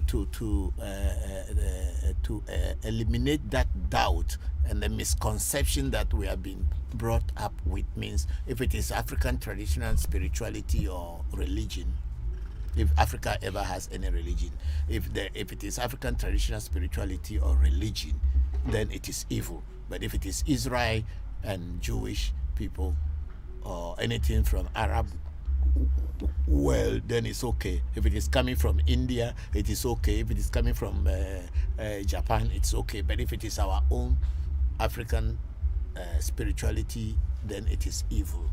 This is a colloquial way of thinking. See, the next world that we are coming into is going to be a world where if you are not aware of yourself, you will fail or you will lose. We need to be aware of ourselves. I think all of you are seeing the revolutions that are going on around the world. It's not only in Africa, around the world, where people are now revolting against our colonial masters who had taught us to believe that they were our gods and their gods are our gods and their way of life is better than our own, and we need to follow their tradition. And if you don't follow an American way of life, then you are not a human being. That time is coming to an end. And if in this age and you are not aware and you are about yourself and around your environment and about your culture, you will lose. The Chinese have not followed the British and the Americans forever. They may learn certain things from America, but they use their own cultural background to do things, and here they are today. The Indians are the same. They are where they are today because they all believe in their own culture. Nobody had told Indians that their Hindu culture was evil, so they should abandon it and go to church. Meanwhile, in Hinduism, they have so many gods and goddesses, deities, and then people still believe in them. And the British never told them to throw anything away. Or even if they had told them, they didn't. When you go to China, it's the same. You go to Japan, it's the same. Even though the Japanese aligned themselves with America in many things, but they kept their own culture to some point, even though it is no more as pure as it used to be from the olden days, but they still try to, as much as possible, to maintain something. But then the African is the only person who has thrown his own culture away and is always believing that they are going to go to heaven one day. The new Jerusalem is going to come down from the sky. Jerusalem is burning like fire today. It's all fire. They are not relying on God. They are relying on weapon. They are relying on weapon to survive. If they are going to rely on God like the Africans are always going to church and holding Bible, I tell you, they will be finished. They are not relying on God. They have Iron Dome and all this thing and all kind of missiles, and they are attacking each other. So the world should wake up. The black man should wake up and know that today's world is changing. If you don't know how to protect yourself, you are finished. And how can you protect yourself? By knowing yourself. No, I was listening to something on TikTok today that was saying that a lot of it was a Uganda President Museveni who was talking to the Jewish, and he was saying that a lot of Africans didn't know that the Jewish are not Christians. The Jews are not Christians, and most of our pastors here do not know that Israelis are not Christians, and they all continue telling people about Israel that they did not know that Israelis are not Christians. You see the stupidity that the black man carry every day and go to church and talk about Israel. We didn't know that the Israelites are not Christians. And I'm sure most of you who are on this program now, you didn't even know that Israelites are not Christians. Anyway, so initiation, as I said, is just a simple process of introducing you to a deity, into a particular spirit, or to a voodoo. And Afa is the same. And then Savage Black, come down. Let's go down small. Bring the distance down. Bring down. Okay, so we have a Mr. Olivier sending us Olivier's GH sending us a rose flower and another rose flower. Thank you very much, Olivier. I'm very grateful. And then we have our sister Oluchi Osu. Okay, it's a great evening, Papa, with peace and love. Hello, my dear. Thank you very much for joining. And I know you had a very a difficult trip back home, and you are back to your home in France. I wish you all the best, and may the ancestors continue to bless you and bring you greater things. And then we see Oluchi Osu, okay, again sending us one rose flower. Thank you very much, big sister. And then we have a savage black again. Please, after Afa initiation, will a deity be given to the person? No, we don't need any deity. The Afa itself is the deity. Afa initiation. That's why it is not for the public. Of course, people are showing so many things, but the Afa initiation, when you are initiated into Fa, when you are initiated into Fa, you will be given your Afa Ikins, and that is the Fa. That is the Fa itself. So when you get it, it is the deity on its own. And as time goes on, you will be taught how to do divination slowly, and you will get there whereby you can also divine if you so wish to be a diviner. You can get Afa, but you may not be a diviner. But if you want to be a diviner, then you may have to learn how to divinate. So Afa is not just one day thing. You learn it, but you continue learning. But your map, your roadmap, your blueprint of your destiny will be given to you during your initiation, and you will know what to do.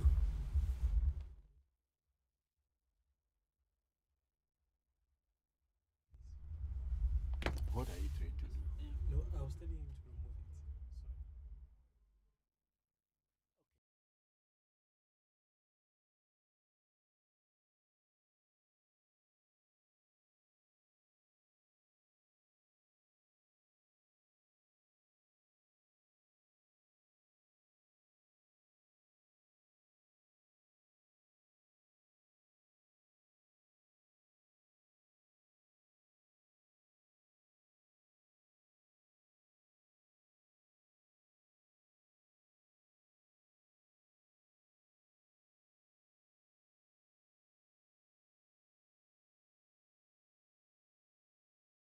Referring to is like when you're doing the show, you tap it and you have like more likes. Like where do we tap it? like Can I also tap it? like Yes. but you are the one who is doing the live, so you can't. Okay, so pages, because I'm the one doing the live, I don't have anything to tap on I don't have a phone to tap. I am just in front of the microphone and the camera, so They should share. I cannot tap it to get more people. But then those of you who are watching, please do tap the screen of your cameras and your phone, so that you can initiate what you are telling us to do. That's They can share it on their social media. and you can share it on social. You can share the pages so that we can all be able to do this. Please put it on economy, this, because it's getting too cold here. Okay, so thank you very much, pages. I'm grateful. And then we have our sister Oluchi also, okay, sending us 2 rose flowers. Thank you, my dear. I'm grateful. And then we have a Kwame here. Say, Baba, please don't speak on Israel, because I was on live talking about peaceful resolution. I got banned. Oh no, I am just talking about it, not like in any negative way, but I've heard you. I'm just trying to say that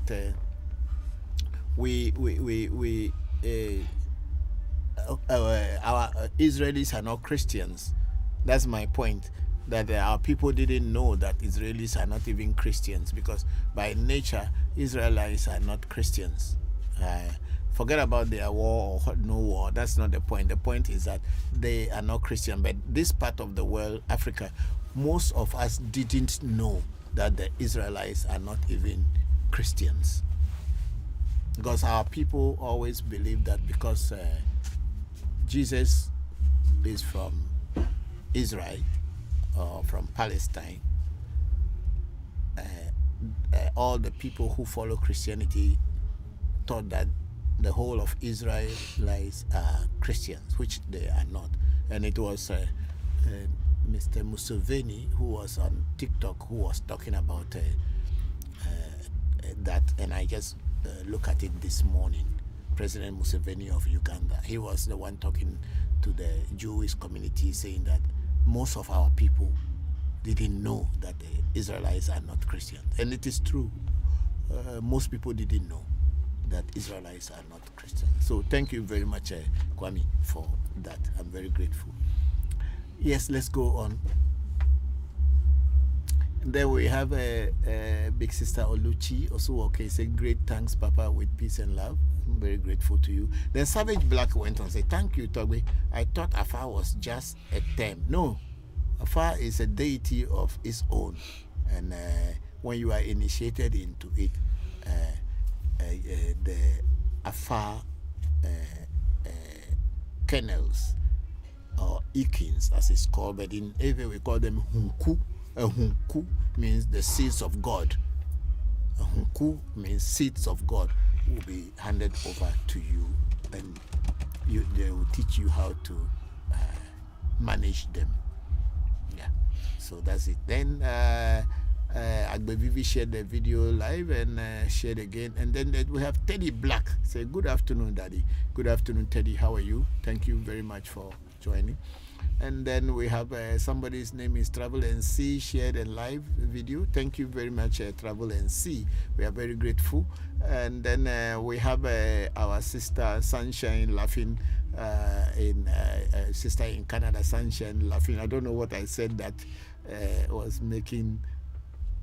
I think. Let me see that. No, not this one. Okay, so Toby Jigbezan is saying we can hear you on Telegram, Papa. Thank you very much, Toby Jigbezan. Yeah, at least you made us to understand that even all that I was saying here, it was just in vain. It wasn't coming on Telegram. Because you said what was the problem? The application. The application that we were using to run it wasn't good. It was disturbing. But now the technical team have set it up and it is good. Thank you all. I'm very grateful. And Sunshine was laughing the place. I don't know what you are laughing about, but maybe I said that people didn't know that the Israel people are not Christians, maybe. And true, pastors who are teaching us every day, they didn't know. Majority of them, 99% of them didn't know that Israelites are not Christians. Okay, let's go on.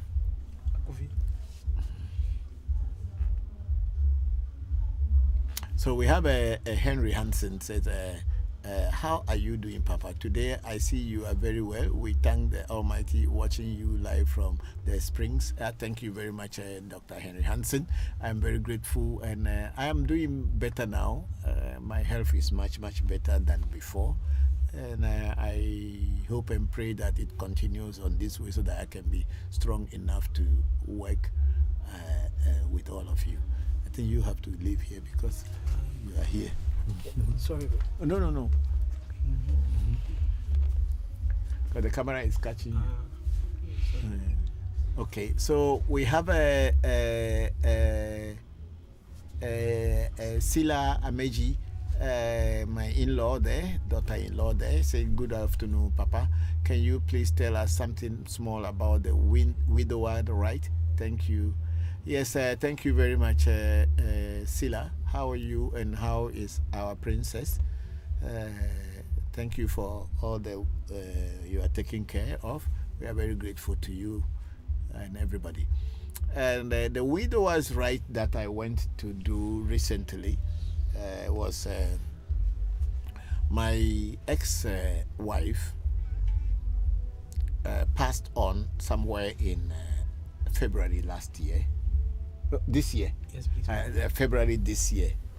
And since we have a child together, it is in their custom.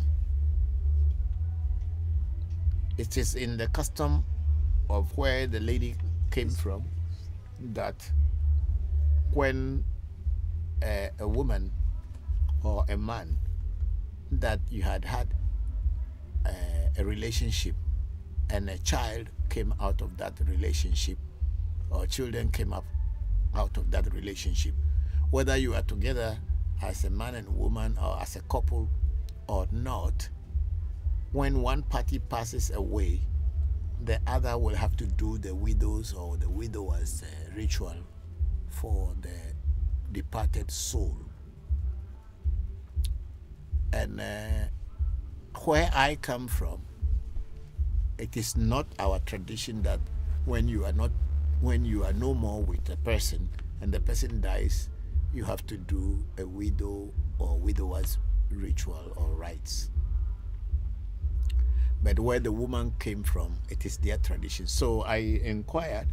Initially, my son told me that this is what the uncles and the grandfathers were saying, and I inquired to find out whether it is true. And I inquired from some elderly people, and they told me, yes, it is true that I have to do the rites, otherwise it could disturb me health-wise and in many other things. So I went in last Saturday. I've been planning it, but I couldn't execute it. But then things were not going well for me, health-wise and business-wise, and many things were not going on well. So I did a reading, and it also pointed out that particular widower's rite is supposed to be, I have been planning it, and I'm not doing it. It could also be affecting me, so I should do it. So I went in, and the night, there's a special days they do them. Even though I didn't know, but I decided that is the day I will go. I informed them to buy all the necessary items that they will use. I sent the money ahead of time. Then I went in. On our way, our car had a problem which we didn't even know. One of the bolts that was locking the brake fell off, and the other one was also about to be removed, but we didn't know. We were just driving. We got there to the village where they were going to do the rituals for us, and then the car tires, the front tires jam, and they will not move again. They just lock.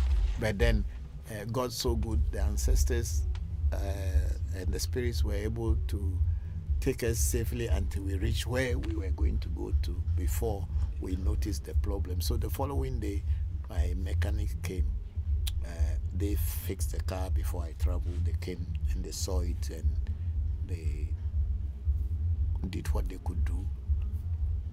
Then we also looked for some local mechanics. The following day, they came to fix it. So going back to the rites itself, the night that we arrived, they took me in to a place and they prepare herbal baths for me.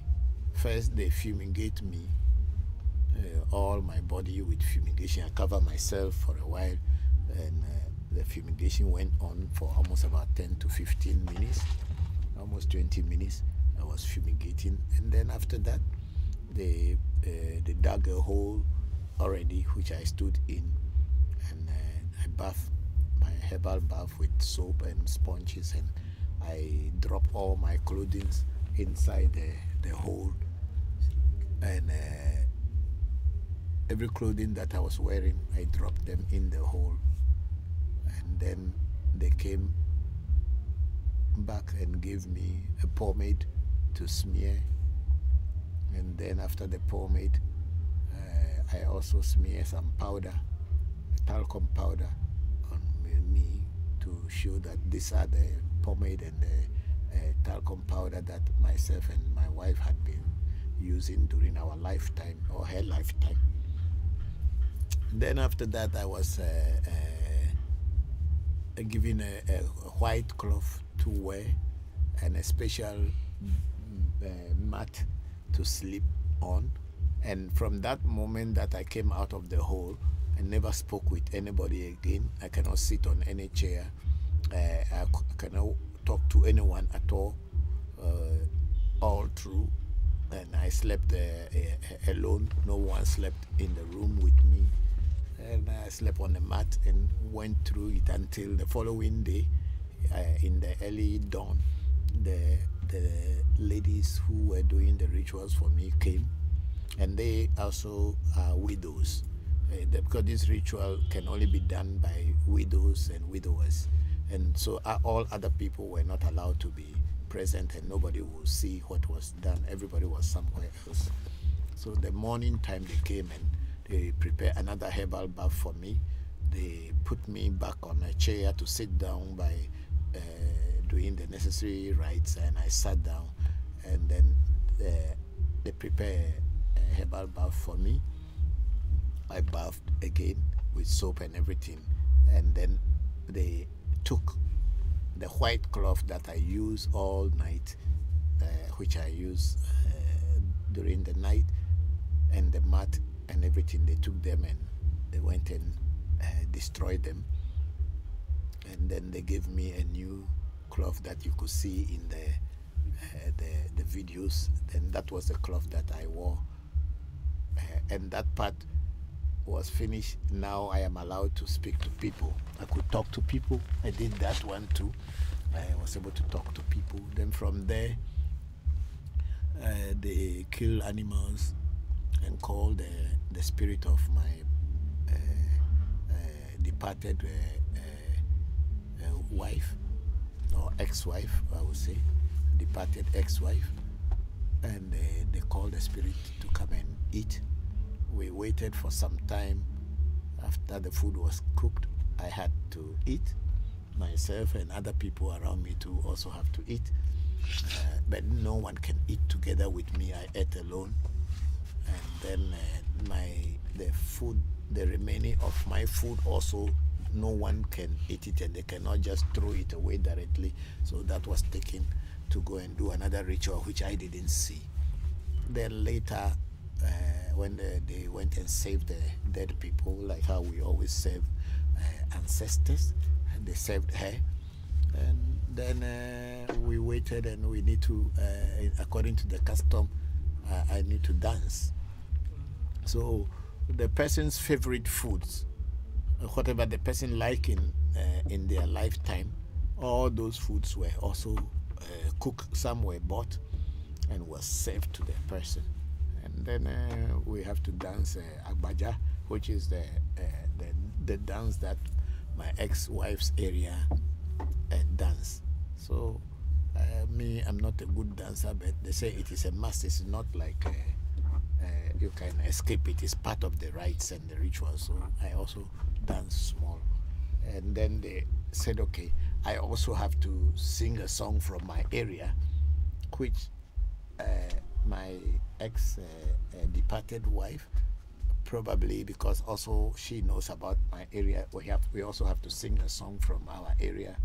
So we sang that song also, and then it was done. And then towards the evening, when the darkness fell, they opened the food, and then dogs and cats and other animals came to eat it. So it was a very beautiful ceremony. It's my first time. I have never seen this one before, the way this is done, but then I have learned so much from it, and I thank all our mothers who have made this possible. So as I am sitting here, I've also joined the Widowers Club. The Widowers Club, because now a woman that was once in my life has passed on, and I did the rites and for her And the purpose of the ritual or the rite is to actually to support her soul in the dead land, or in the land of the spirits or dead people, or in the land of ancestors. There must be someone who will stand behind her and support her, and that is what I did. And also at the same time to cleanse myself from any negative things that her death may bring to me and my children. So I cleanse myself from that one too, so that she's now separated from me spiritually. So now in the spirit world she is there, but on the physical plane I am here as a supporter to help her transition into the spirit world or to the ancestral world. So this is how the rite went, and I am happy that I did it and did it for her. So it is so, yeah. So that is it, Sila. It is not very easy, but what can we do? It is necessary in our culture that when someone passes away, or your partner, whether it's ex-partner or current partner passed away, you need to do that rites for the person. So I had to do it, and I feel very light just after doing that. I felt very light, and I felt that I am new, or as if some weight has been lifted off me. Didn't feel it before, but after doing the rites, I felt that. So it is worth it. Thank you. And then let's see, where is this after Sila? Where do we get? Okay, that's a Sila's. This has been a 1 hour and. Okay, then the Shamba will say about an hour ago, thank you, Papa. I also can't hear anything on Telegram. I hope you are hearing now. Okay, now we can hear you. Okay, thank you. And then we have Dr. Labi Cosmos. You are doing well. Thank you very much, Doc. How are you? Find some time and let's come together. I want to order for the what is it? Detoxification herbal medicine. So please let's talk so that I can order for. I want to detoxify myself now that I have gone to do these rituals and everything. I'm trying to cleanse everything. So even the things inside my body, I want to cleanse them all. So please let's get in touch so that I can. Thank you very much for joining. I'm very grateful to you, and keep doing the good work you are doing for the world. A lot of people know you, and you may not know. Thank you so much. And then we have Mike Thomas. Hello, Papa. When you get initiated into Ifa, does Babalao Bokor truly have enough time to tell you all of your taboos and destiny, or do you have to revisit the issue? Revisit the issue with the Baba over many days or months? Yes, it's a very, very beautiful question you ask. When you are initiated initially, your Toboko, it depends on how many of you are being initiated at the time. If you are the only person being initiated at the time, then your Toboko will not have too much, or your Babalawo will not have too much work on him. So he will be able to have time with you and explain a lot of things in your Boli or in your Odu, or about the taboos, the do's and the don'ts. He will have enough time to tell you all, or most of them. And then you will have to contact him from time to time to know more. But when you are many people being initiated at the same time, your Toboko will only your Toboko or Babalawo will only tell you the most necessary ones and touch on those, and also probably tell you the Orisha or the spirits that are your head spirits, which we call in Evetaji Voodoo. they will explain them to you, and then you can know some basic things to do. But still, even in that case too, you need to go back to your Bokor from time to time, or if there is a communication like WhatsApp or telephone between you and him, yes, he can continue telling you. But the best and best of is to be physically at his feet, so that he can tell you what things are necessary to be done, and things that you are supposed to be doing to be able to understand the spiritual aspect of your afa or your initiation. So this is what it is. When I was initiated, my Bokor didn't tell me so much about the taboos. It's only the basic things that, oh, don't eat this thing, it's not good for you. Don't eat that, it's not good for you. But there were so many things that were inside, he couldn't tell me. But then as time went by, he told me some. And then I myself, I went on a spiritual journey to know more about my oracle on which I am. And other people also, other Bokors also try to clarify more. One thing is, even you yourself, when you are being initiated, during the time of initiation, all the things they are even telling you will not be making any sense to you, because the things that you are going through during the initiation is so many that you cannot keep all in your mind. So I will advise people who wants to take initiation into Afa or into any voodoo in the future, or yes, so that you have a phone recorder with you, so that whatever your Bokor or Babalao is telling you at the time of initiation, you may record them, or ask permission from your Babalao first that can you record his teaching, because you want to go over them later. So you record everything that your Babalao is telling you, or your Bokor is telling you, so that when you are back into yourself after the initiation, you can now listen to all these things, play back and listen. Then you can see where you, because during the initiation time, your mind is in a different mode, so you cannot really remember everything that you are told. But if you put a recorder down, maybe when you go back to play back, you actually be able to know what you were told, and you follow. And if you have questions to ask, you can now ask your Bokor on those questions. Ask those questions, and he will be able to explain them to you. So that is how it is. So initiation, during the time of initiation, the day they will put you inside the room and say, okay, don't come out, and then they are teaching you things, your mind is on a different level. That's why it is good for everybody to be initiated, so that you can have this experience. And then it's a good experience to have. Sometimes you think it's very difficult, because you can't eat anything. You can't eat just anything you wanted to eat. You cannot talk to anybody just you wanted to talk to.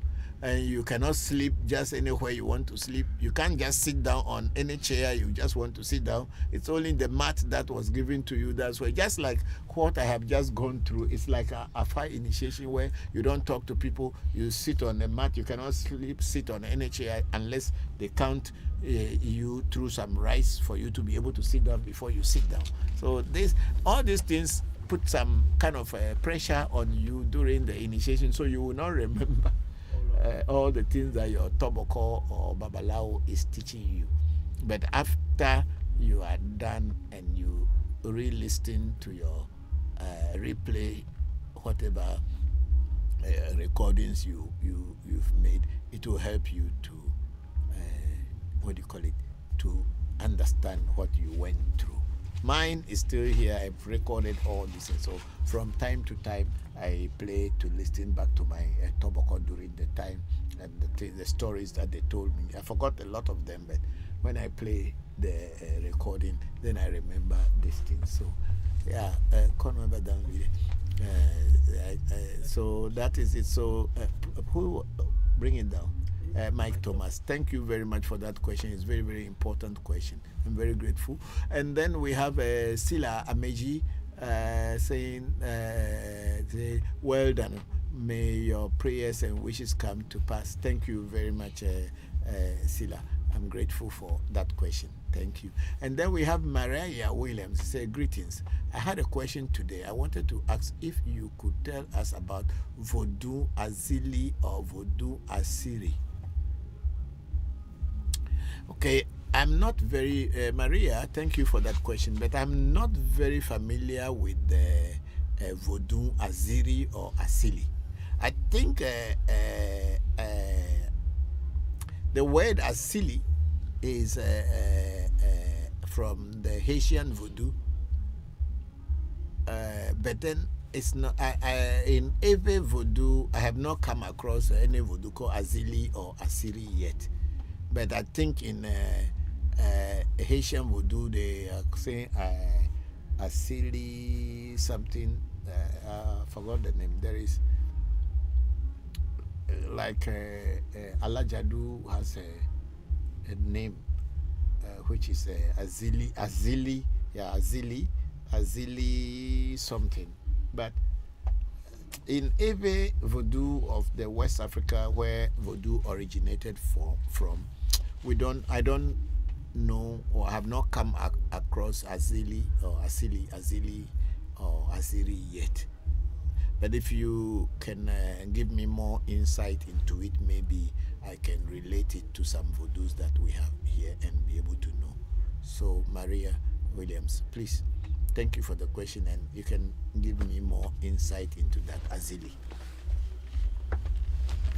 Yeah, like Azili Frida, which is a voodoo Friday, which is Alajadu, or there's in Greek mythology is a spirit of Venus, which is the same as Yasmin in Arabic and Jasmine in Hindu. Yeah, but we call it here Alajadu. Yeah. So it's Venus.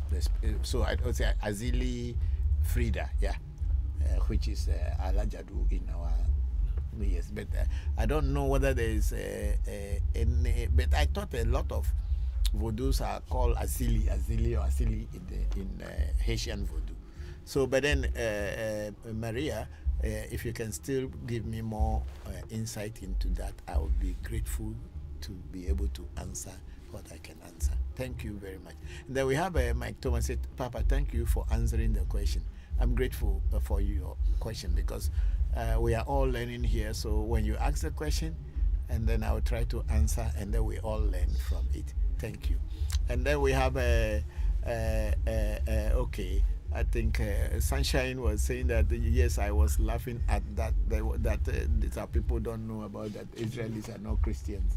Yeah, you know, it's a pity. You know, our people we only take the wrong thing, and then we celebrate it. We only do. We are actually only the chaff. We take the chaff. We leave the grain out. Then we take the chaff. Then we celebrate it so much here, and we use it to deceive our people. Most people here do not even know that Israelis are not Christians. And our people, when they hear the name, they say the New Jerusalem is coming from the sky. Yeah, that's what the Bible says. They say there will be a New Jerusalem, and they will build it. It will come down. Before my mother, my stepmother who brought me up, they all thought that Jerusalem was in the sky. They didn't know Jerusalem was on this earth. No, I'm not joking. They always thought Jerusalem was in the heaven, was inside the sky. So when people dance, we are going to Jerusalem, it's like they are going to heaven, you know. But that is how we were brought up, to believe that a place is in the sky. Anyway, thank you very much, Sunshine. And then we have Timmy Nyambe. They say, always teaching good, Papa. Thank you, my brother. How have you been? How is family? I hope everything is well with you and family. Then Timmy Nyambe says, greetings, Papa, and the AMT family watching from Zambia. Thank you. How are people in Zambia, our brothers and sisters? My regards to all your loved ones and people who love your matter. Thank you very much. And then Maria Williams here is greetings. I had a question today. Yes, I think that's what they asked on TikTok. They said, Maria, I wanted to ask if you could tell us about the Voodoo Azili. Okay, thank you. And that's what, or Voodoo Asiri. So can you people check on Google and find if you can find any Voodoo called Voodoo Azili? Yes, please, Papa. So they said the Haitian spirit of love. Yeah. Azili. So the Azili Frida. Yes, please, Papa. Yeah. That is the spirit of love. But you know, in Voodoo we have so many Voodoos that are Voodoo of love. But then we have one here we call Allah Jadu, which represents the Friday Frida in the Greek mythology. Frida, which on whose day Friday was born or called. Yes, we have that one. We have that voodoo in our shrine. It's called Allah Jadu. And it's a very powerful voodoo, very simple but very, very powerful. And it works wonders. And then we have Teddy Black. He said, I want to join this temple. Oh, Teddy Black, thank you very much. You know, one thing with our African Magic Temple is that there is no membership. And that's what a lot of people do not understand. We don't have a membership. We are a shrine. We are a physical shrine where people come to seek for spiritual understanding and spiritual help. But we don't have members. But anybody who has worked with the shrine is an associate of the shrine and part of the shrine. That's how we are.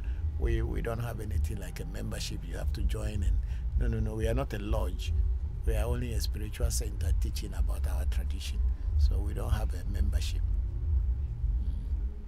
Everybody is part of it if you look for knowledge and wisdom, or you come to seek for any spiritual understanding or help. Yeah. So we don't have a membership, but you can be part of us anytime you work with us. Then we have Krista. Please, how do I pay homage to my ancestors? A very, very good question. The paying homage to our ancestors is to remember and to show appreciation to the people who came before us. That's what it is by paying homage to them. And how do the African show that appreciation to his or her ancestor?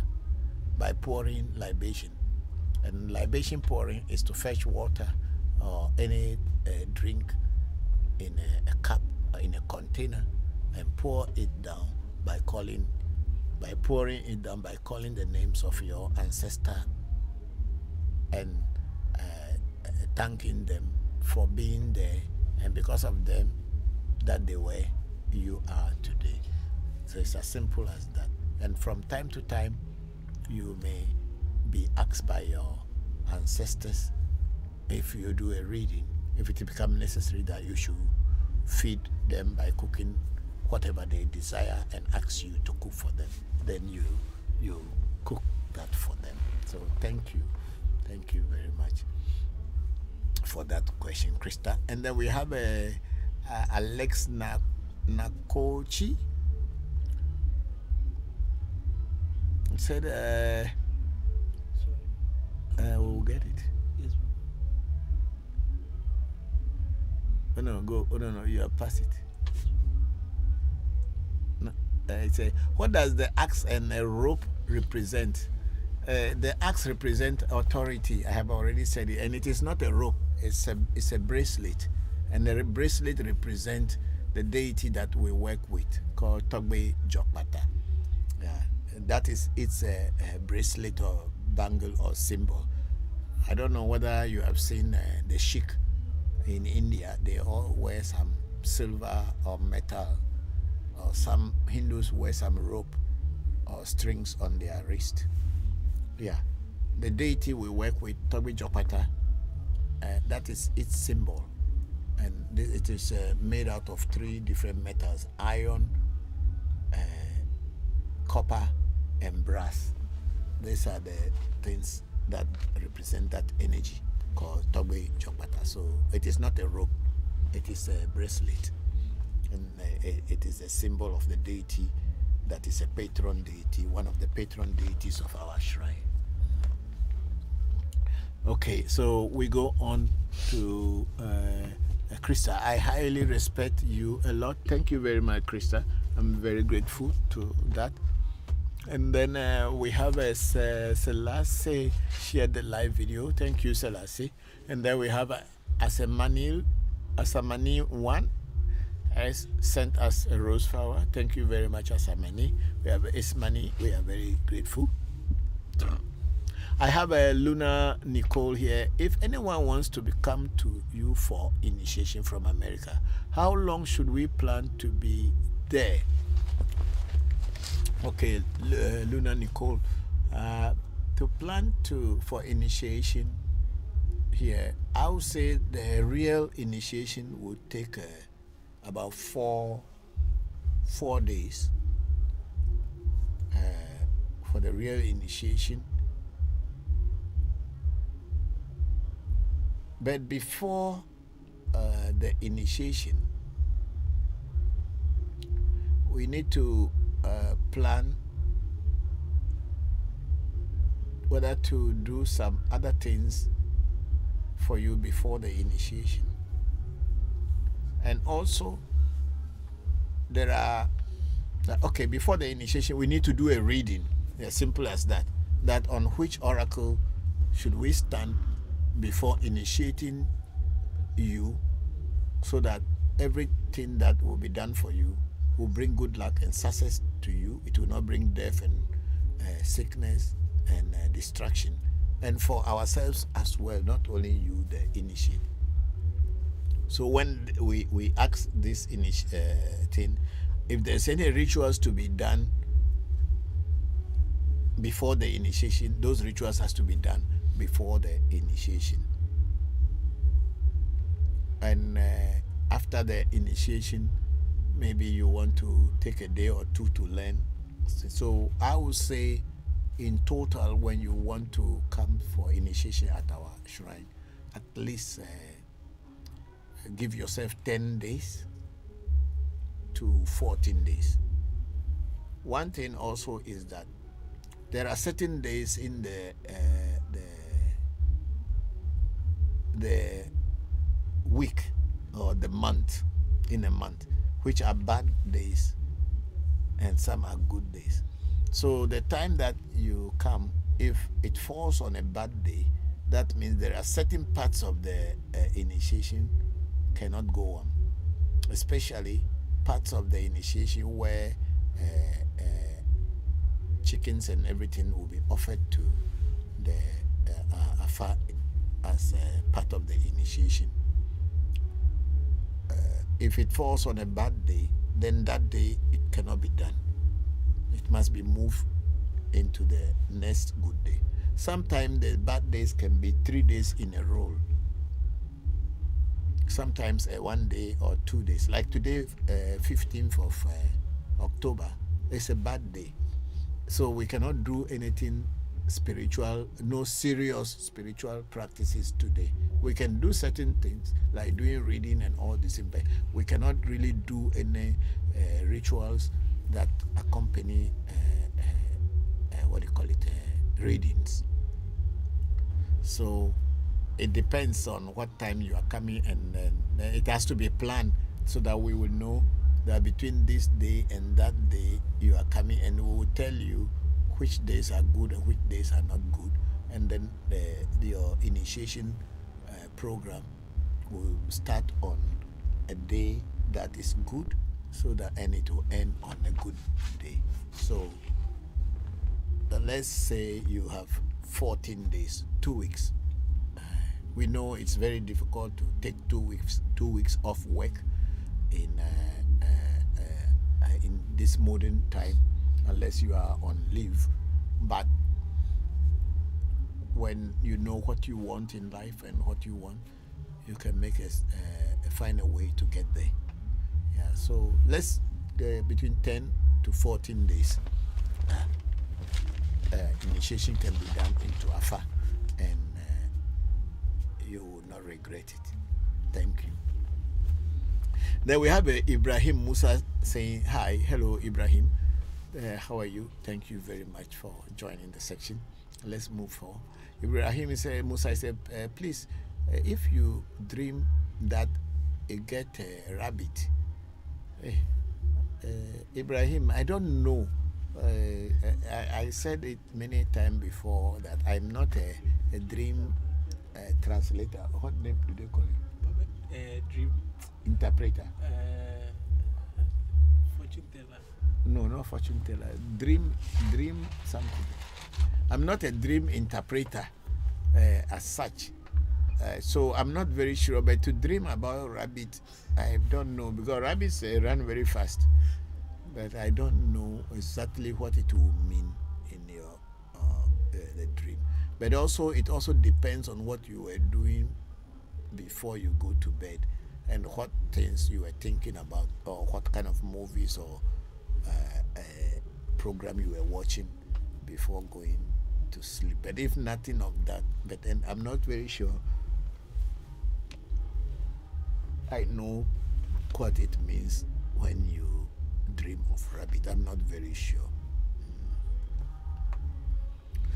Thank you very much for that question, Edison. Nicole is asking, would we stay in your village or make a hotel accommodation?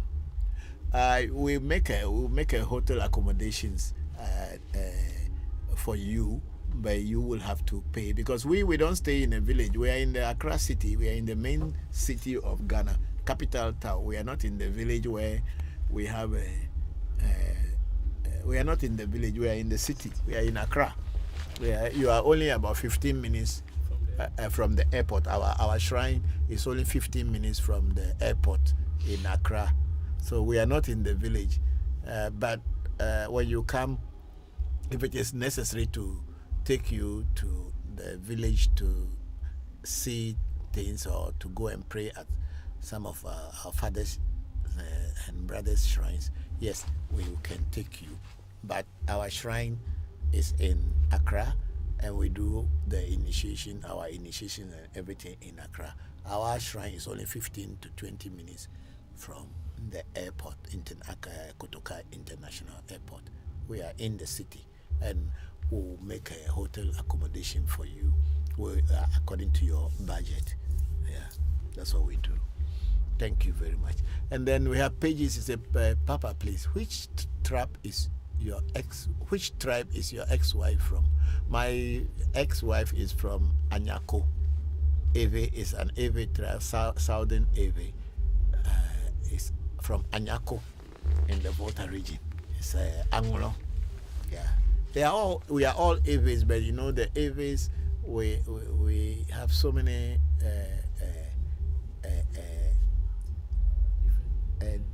I would not call it ethnic group, but we have many different dialects and groupings within the Eves. We have the Southern Eves, we have the Anglo, we have the Agave, we have the Some, we have the Bato, we have the Vedome, where I come from, and we have all kind of Eves. They are all Eves. We can understand each other, but our dialects are a little bit different, slightly different. But when you listen very well, you can understand each other. But then there are some words that they will say in my central or northern Ewe that the people from the southern Ewe will not understand unless somebody explains it to them. The same way there are words that when the southern Ewe people speak it, if you are not familiar with them and you are not dealing with them, you may not understand. But we are all from the same tribe, Ewe tribe. But I'm from the central northern Ewe, or the northern central Eves, and my ex-wife is from the southern Anglo Eves. Yeah. Thank you. And then Krista, I will say at Pages, tribe, not trap. Okay, whichever I understood. And Pages will say at Krista, sure, thanks you. Thanks. Yeah, thank you all for that. And then we have Alex Nakuchi. Alex Nakuchi said, interesting teaching. Thank you very much, Alex Nakuchi. And then Alex Nakuchi said, teaching similar to our indigenous cultural teachings in North America.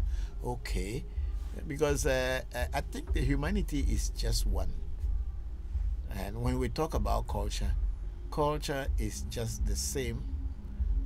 There are only slight differences depending on which area or the geographical location. But then it is all the same. Thank you very much, Alex Nakuchi. Thank you very much. And then we have Ibrahim Musa again. Please, I dream that I get a rabbit. Okay. A rabbit. Okay. So I'm not sure, as I said earlier, but I don't know what it is. So I cannot tell you the meaning of seeing a rabbit in your dream. I'm not a dream interpreter. So there are certain dreams I can tell because they are very common understanding, but they dream like seeing a rabbit in a dream. And you know, every culture has their own interpretation of dreams. I don't know what it means to see a rabbit in a dream, but I'll ask my elders and other people, and also consult some of the English books, like I have that Napoleon Book of Faith and all this. And I'll look into them and see. I've not even those books. I haven't looked inside them for a long time. I'll look inside them, and so next Sunday when I am here, you can ask me the same question again, and probably I will explain it according to what I read from the books. But generally, I don't really know about the meaning. Thank you very much, Ibrahim Musa, for that question. And then Kwame said, absolutely. I recorded all of mine. I go back time to time and listen to them. Oh, thank you. Thank you very much, Kwame, for that listen. And then I still have questions about certain food, not eat that. I'll still have questions about it. Yes, of course, you know, you see, Kwame, when you are initiated into Afa or Ifa, Afa gives you dietary restrictions. And the reason why Afa gives you these dietary restrictions is because in your destiny, those foods are danger. They show red flags in your destiny. Because if you are eating these foods, what happens is that these foods will make your destiny to be weak, in order that whatever is trying to be against you will have an opportunity to overcome you if you are eating such foods. So these are the reason why Afa give dietary restrictions. Like to some people, they will tell you don't eat pepper, hot pepper. And because your destiny does not like hot pepper. By eating hot pepper, you may increase your heartbeat. It may disturb you, or it may build some kind of anger in you, so that you, when little things happen, you become angry, and that can trigger high blood pressure and all other things. So it can cause stomach ulcer. Maybe your stomach is not strong. So the Afa knows all these things, because your destiny is the one that speaks during initiation. So we may have some food that we like very much. It's usually your favorite food is what Afa will tell you that don't eat. And you will be wondering why. Because you think that without eating that food, you will not survive, but you can. There are so many other foods that... I remember one time I did a reading. That is not even in my Afa Bonnie. I did a reading, and they say I shouldn't eat goat. The goat is so much my favorite animal. I like goat light soup. And when they are cooking it and you are standing far away, your appetite will just rise up. The smell, the aroma will rise your appetite. So when you sit on the table, you are seeing the soup and the morsel of fufu beside it. You are in small heaven. So I was told that I shouldn't eat goat meat for some time, and I look at my diviner. I shook my head. I said, why goat meat? Can't I eat it? We are having low battery on the... How do you connect it before low battery coffee? How is it connected? Turn it around. It's coming now. It's coming, but I'll get the other charger. Okay. Okay, because this is the only one we are using all the time. I think it's not really charging well. It enough power. So well, you should have. Okay, anyway. So sometimes Afa will give me these restrictions, and when I spoke, and then my teacher said that no, do you mean to say that without eating goat meat, does that mean there's no more any food in the world you can eat? Then I said, yeah, there are foods I can eat. And then that question he asked me brought my attention that, oh, after all, goat meat is a meat. There is a chicken, there is duck, there is cow, there is other animals. So why can't I just eat them for now until I come back to my goat meat? And God so good, I was able to be eating that one. And then when the time came, I started eating my goat meat again. So dietary restrictions are also very good. Kwame, thank you very much for that. And then we have Kwame again. Okay, we see King Boat follow the host, and then we saw Kwame again say,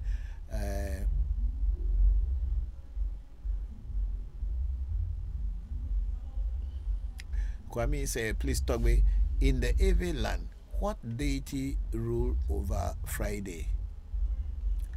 I think in the Ewe land, a lot of shrines may have their deities which rule over Friday. But I think the most common one is the Fofie.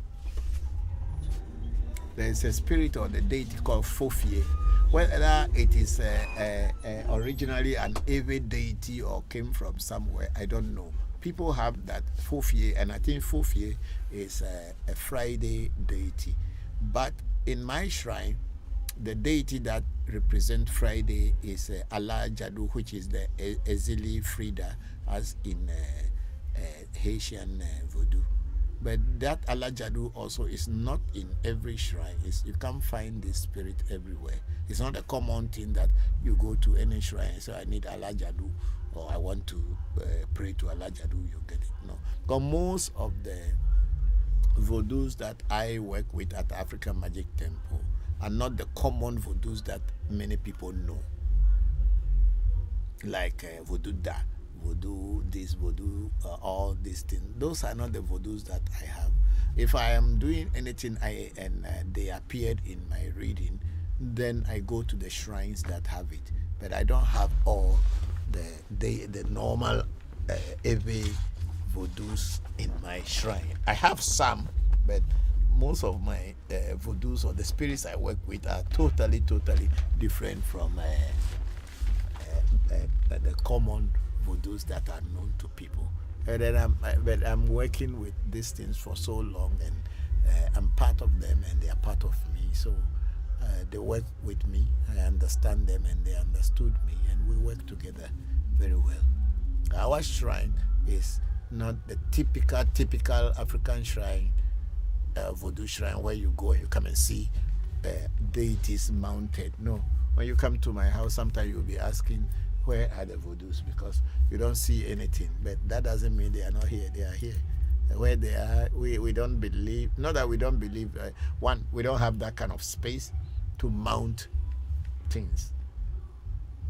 We live in the city, and we are our shrine is on only 70 by 100 space plot, and we are not used to mounting voodoos. And from my training too, I'm not used to mounting voodoos as how people will mount a voodoo with clay and all this. No, we don't have that one at African Magic Temple. So it's a very simple thing. So the voodoos for Friday, because my Friday voodoo that I am even talking about, Alajari, you can put it in your pocket and walk around the whole world and nobody knows that you are carrying a voodoo with you.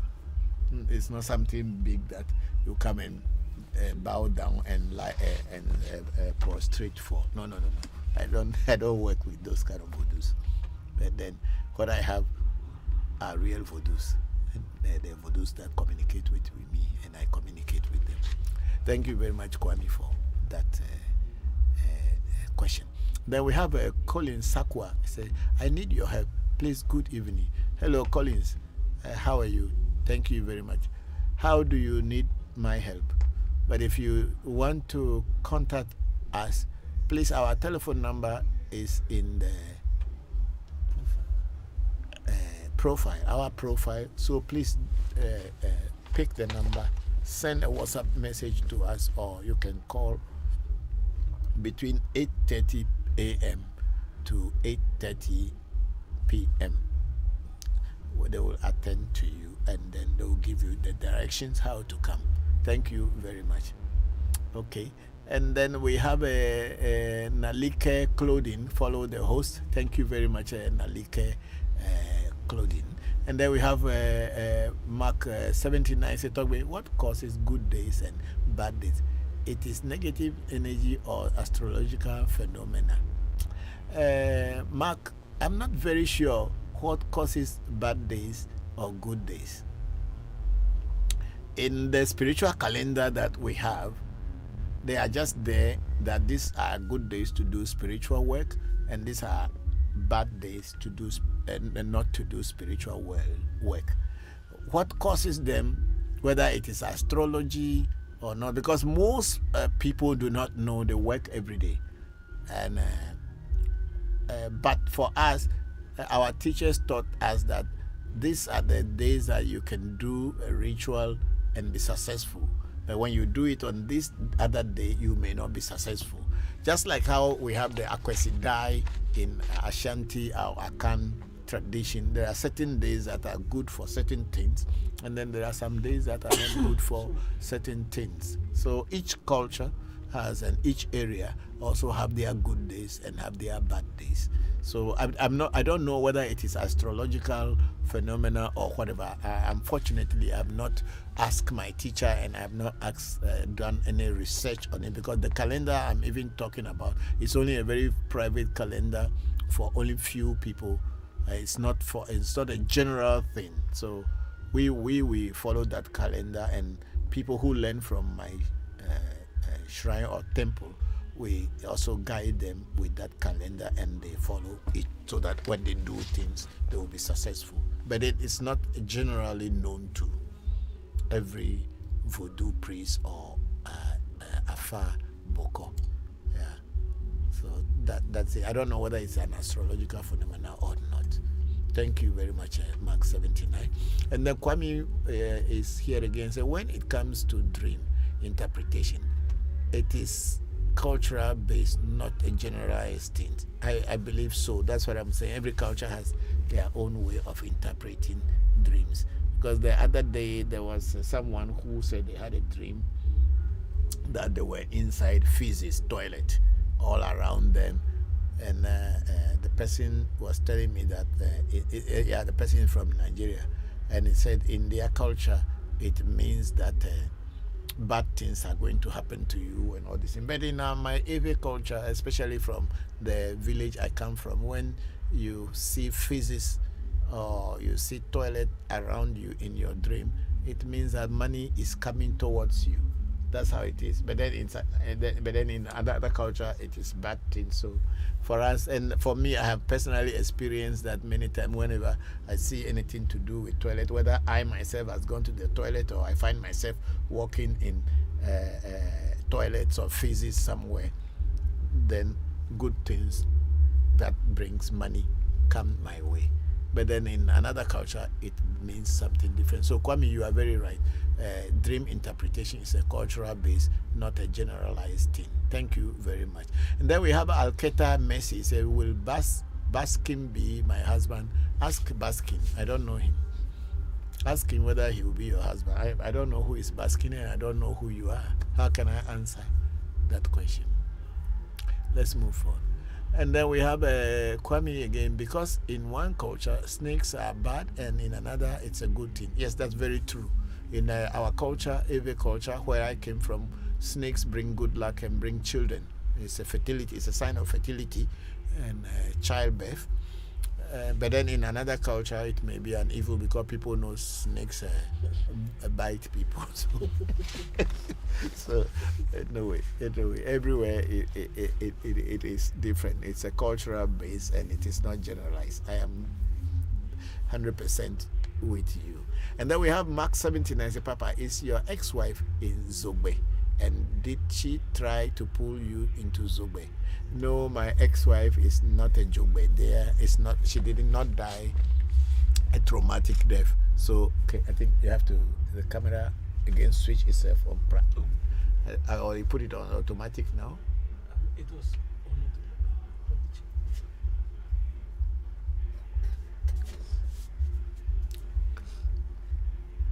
No, my ex-wife did not die a traumatic death, so she is not a Zogbe people, and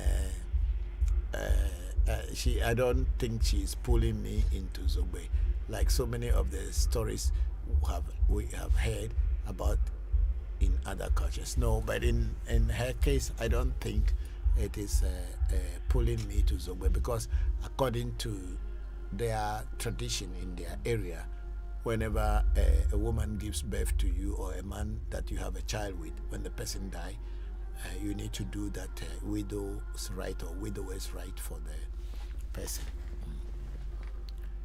You have to come here also, because this one also has changed. This one too is no more working. So anyway, so it is not that she did not die traumatic death. She died a peaceful death, and we buried her not not as a trauma. Yeah. Okay. So we bury her normal, not like a Zogbe. People who die in Zogbe also. Oh, why? This thing is making noise again. It has come back like that. Hey, what is happening today? Let me. So it is not so, Mark. It's not that she is pulling me into her side, but it's just that out of respect for her and for myself, because of myself and this my ex-wife, we hadn't been together for the past 35 years, but we are good friends. We don't have we are not enemies. We are just good friends, and I don't have any enmity towards her, and she doesn't have any enmity towards me. I think that's how we have been. We still communicate. We still chat together because of our son. We both always put our hands together when it comes to the welfare of our son. So I didn't have any bad relationship with her whatsoever. Yeah. Okay, let's move up.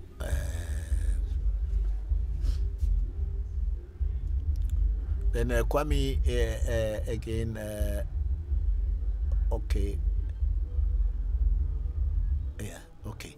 Okay. Kwame here said that's interesting. I was told not to eat palm oil, but every night I would dream about eating palm oil. That's where the problem is, because there are some Afar people, like what I got in my second Afar. When I say second Afar, I am initiated into typical Ewe Afar, which is called Jisa, and then later I again took initiation into Anago, but it is with the same poly. They didn't change my poly. It's the same poly, but I got re-initiated into Anago so that I can have both hands of Ifa, the Jisa and Anago. And in Jisafa, we can eat palm oil. But in Anago, they don't eat palm oil. Or some Anago people also eat palm oil, but some don't. But the teachers who taught me in the second part, we don't eat palm oil. And the reason, one reason of it is because afa itself comes out of palm tree or palm nuts. So for that reason, we are not supposed to be eating the palm oil or anything related to palm, because if you are doing it, means you are actually trying to eat what is trying to protect you. That's the understanding I have. So we don't eat palm oil. We don't eat palm kernel oil either. So if you are dreaming of eating palm oil in your dream, maybe it's something that you like so much and you have been denied it. That's why. But it is for your own good. So please try to stop and avoid it.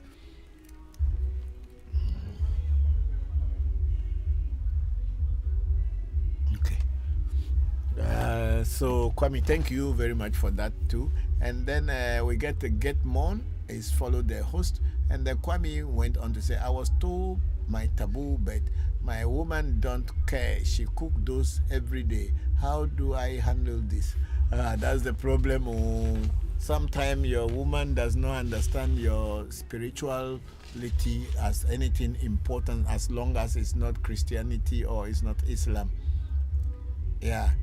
So you must try as much as possible to insist on her not to cook what you are not supposed to eat for you, because it will limit your spiritual potentials and ability to be able to function very well. So you must kind of beg her and explain to her so that she can understand, and also tell your children so that they don't prepare or cook such things for you. Because for me, my children are even my guards. They are the ones who are always watching me if what I was told not to eat, if I made any mistake, or if someone offered me that food and I'm not aware. My children are the one who caution me and tell me, Papa, hey, there is this thing inside this food, don't eat it. So you must let your children and your wife to understand that it is your spiritual growth and for their own welfare and for your welfare as well.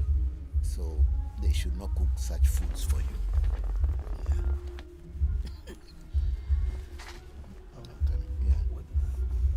Yeah. And get me some water. Wait, I didn't bring my cup today. I bought water. No, maybe.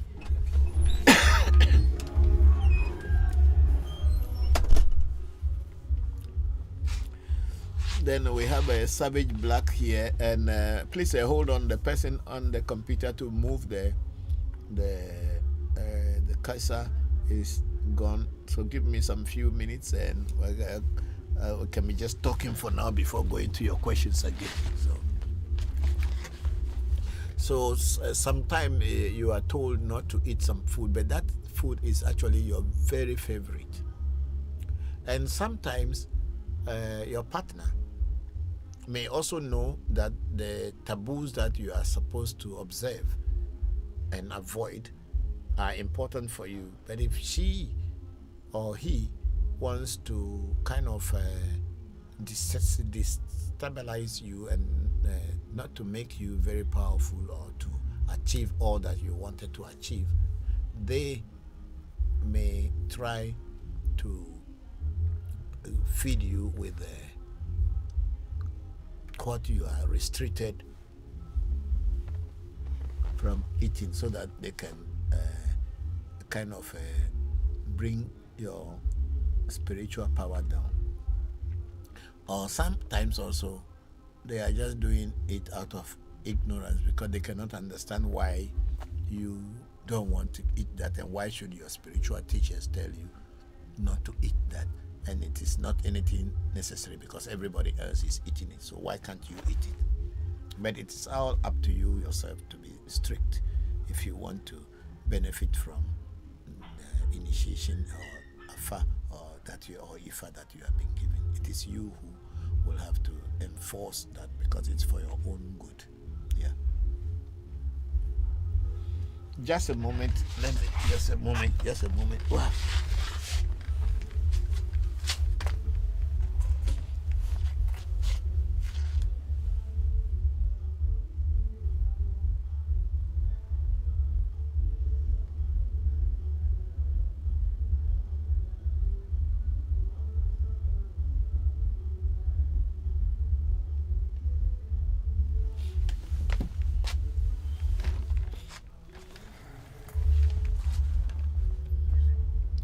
Marina, but no computer you are Bokor Said do.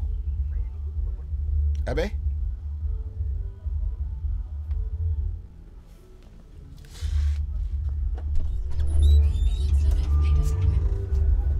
Natina Marina no done the name say. On my pack. Oh, no to quit okay. Mauliva. For Johnny. Okay. Then we have let's go up. No. Yeah, we have Savage Black say, please talk me. Does Afa bring good luck, benedictions, and favor into one's life? Of course.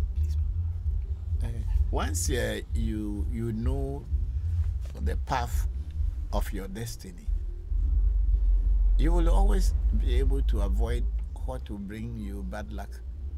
So definitely Afa will bring you benedictions, but it is not the way that people will go and be praying and then dobale or lying down prostrating to Afa is not the answer.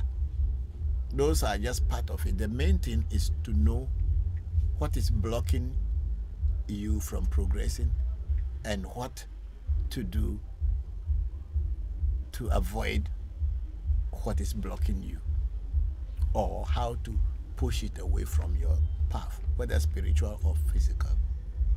That's the main purpose of Fa. To know that if you are eating palm oil, like we are talking about Kwame here, if you are eating palm oil, it's not good for you. And Afa told you that don't eat palm oil. But somehow you are being offered palm oil to eat.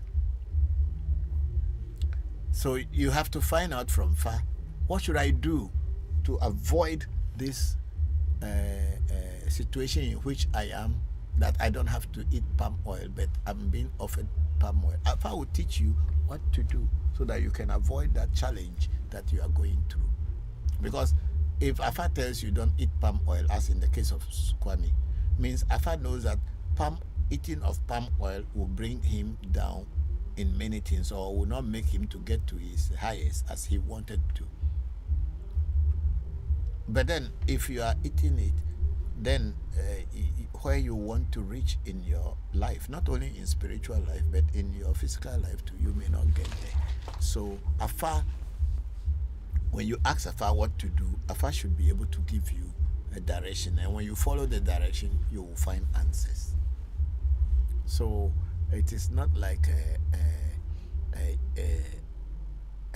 a religion where you just go and pray and you are told that when you go to heaven, your good things are waiting for you there. Who has them and keeping them for you?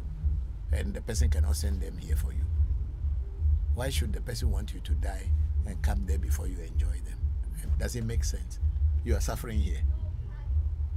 And death is not something that any of us wanted. I don't want to die. And I believe so strongly that none of you here also wanted to die. So when will you receive your good thing? If we have to die before receiving our good things, and we are not willing to die, we don't want to die, so we continue suffering here. And the person who is keeping your good thing for you is waiting for you to die and come and enjoy it. Does it make sense to us? Does it make sense? You are suffering. Every day you are suffering.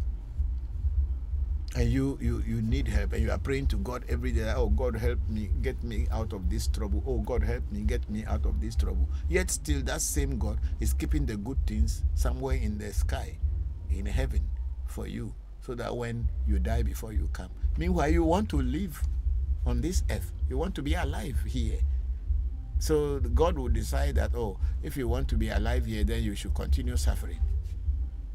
and unless you die and come, I won't give you good thing. Please think again, everybody. Let's think again. Does it make sense? It doesn't make sense. And death is not something that anybody is happy about. Even when our loved ones leave us, we are crying that they are going.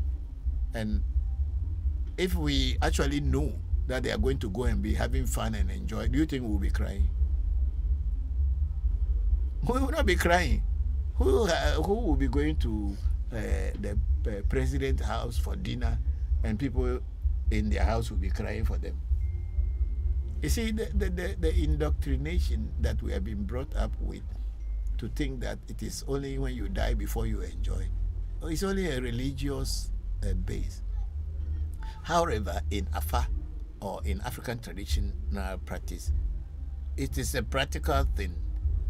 If you are having a challenge and you cannot, you don't know what to do, you consult, find out where is this coming from, what is the root cause of these challenges, and then the oracle or the voodoos will tell you, oh, this thing is coming from here, it's coming from there, so please do this, do that, and overcome it. And truly, when you follow the direction of the oracle and the voodoos, and you practically apply them, you see changes. It's not going to say that, oh, you don't worry, when you die, you come and enjoy it. It does not make sense. But we were all brought up with this belief that you have to die before enjoying. And truly, and that's what we have been waiting for. And we also don't want to die. So when are we going to enjoy this? To suffer in this world all your life, and then you die. And if you are not lucky, when you die, you don't go to see any place, then you have just wasted all your happiness. So it's better you follow a tradition that gives you practical answers than a dream and a hope that is not even real, because no one has ever died and come back to tell us what is happening, and no one knows when you die what is going to happen. It is all assumption. What about the people who do not believe in heaven and hell? What will they do? So Afa, Ifa, Voodoo, these practices give you practical way of handling your situations in nature.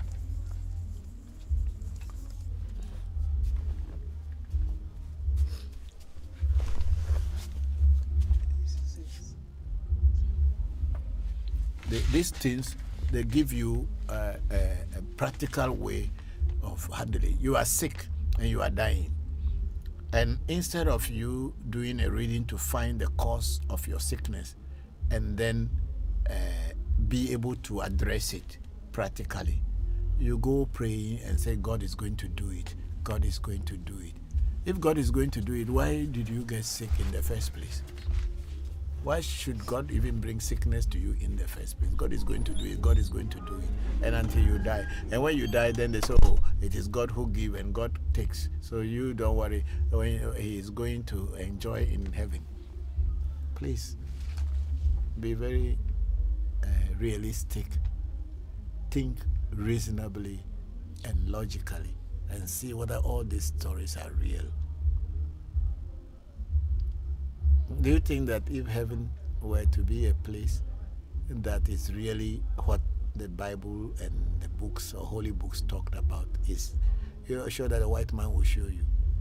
Even to go to Europe alone, you will not get visa. You have to pass through the sea and the ocean, and people die. Do you think that they will show you?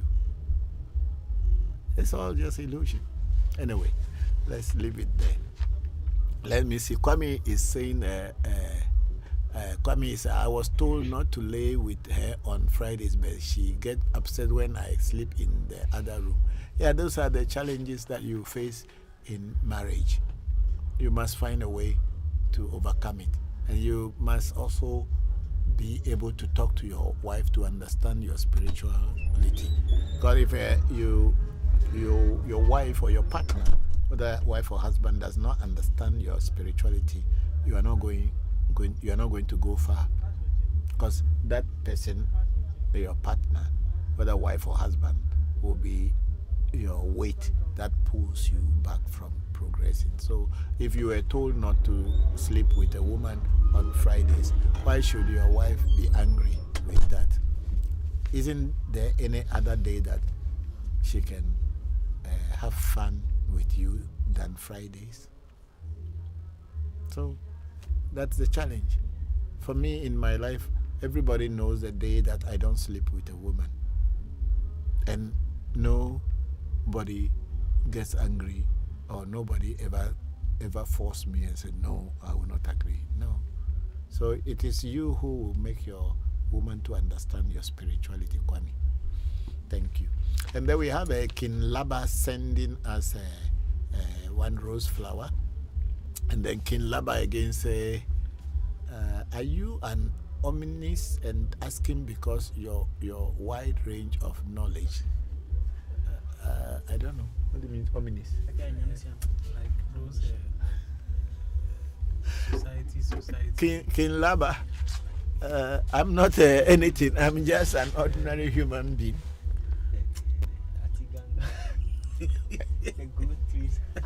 I'm just an ordinary human being who happens to learn from different places.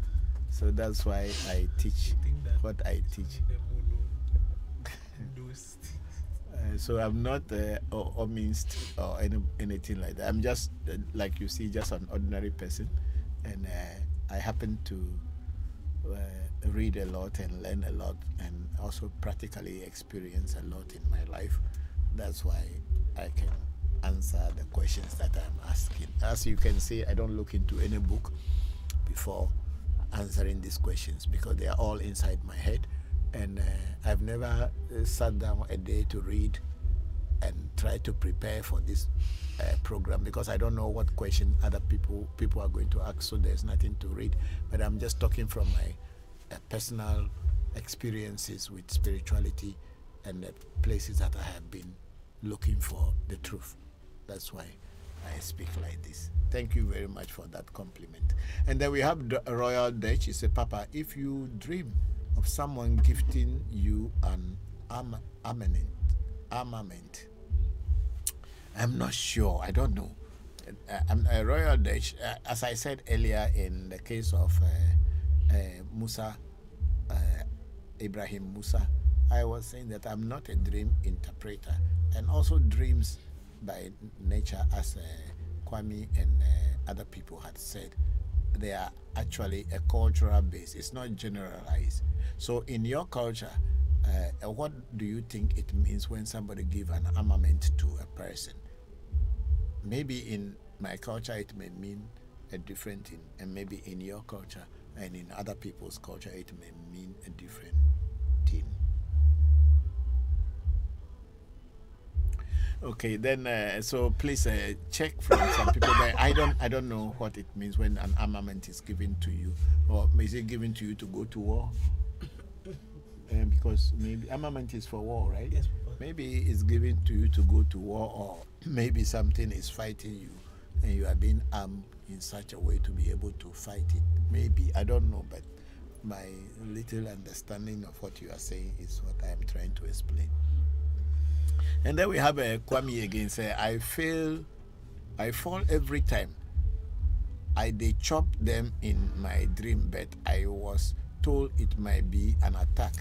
Yes, eating in the dream, according to my culture, is not a good thing, because it is believed that when you are eating in your dreams, people with negative frequencies are trying to infiltrate into your frequency, and that will make you fail in many things. So that is what it means in my culture, but I don't know what it means in your culture. But in every culture, eating in a dream is like you are being attacked by witches, or they are trying to infiltrate into your frequency, into your waves. Yeah, thank you.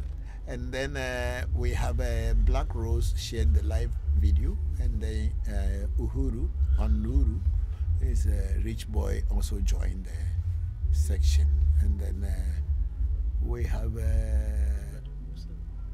it's finished. Okay, we have CRI, my sister there. She also joined the system, the live. I think is she gone again? No, she was around. CRI, yeah. She's good. Ibrahim Musa said that he asked a question. Let me say, Ibrahim Musa, if you are listening, I asked you a question. I did not hear my dream. Yeah, Ibrahim Musa, if you are still listening and watching me, I don't know the meaning of you trying to catch a rabbit in your dream. I don't understand. That's what I'm saying. I don't know. If I do, I would have explained to you. I don't understand catching a rabbit in a dream, or you are being given a rabbit, or you are running after a rabbit in your dream. I don't understand. I don't know what it means. What I know is what I teach. I don't teach what I don't know. Thank you very much, Ibrahim Musa.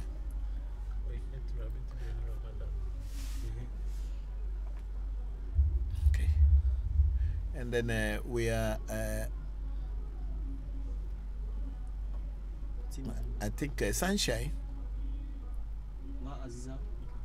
And Sunshine, what are Aziza spirits? Okay, the Azizas is our Ewe name for dwarf. The Ewe and the Efo name for dwarfs is called Aziza. So it is believed that there are some spirits that are called, they are dwarfs, or they are spirits that are between human and, they can interchange between human, physical plane and the spirit world, interchangeable very easily. That's what we call Aziza in Ewe, and in English it's called dwarf. And I think in Arabic they are all termed as genie. So Aziza simply means a dwarf in Ewe language. So they exist in the spirit world, and sometimes they can materialize themselves into physical world. I personally had seen one when I was growing up at the age of about 6 or 7. I have met one in the bush in my grandfather's cocoa farm, where I went to toilet and I met one when I was very, very young. It didn't do anything to me, and I was rather trying to chase them to find out what they are and where they were going. So I had a personal experience from my childhood. And then Timi Nyambe said, Papa, what is the spiritual of the Olekpekpe leaves and its benefits to man? Okay, the Olekpekpe. The Olekpekpe is a particular herb which is very dicey and like a pepperish, but then it, when added to what do you like mint, yeah, when added to other herbs, it gives it potency, and especially it's a herb that empowers and also like a catalyst to boost the image of a voodoo, or to boost the work that a voodoo does. So it is said that the Wolekpekpe is overcome night and overcome evil spirits. That's what it is said to be. That's why the name Olekpekpe. So it's very heavy.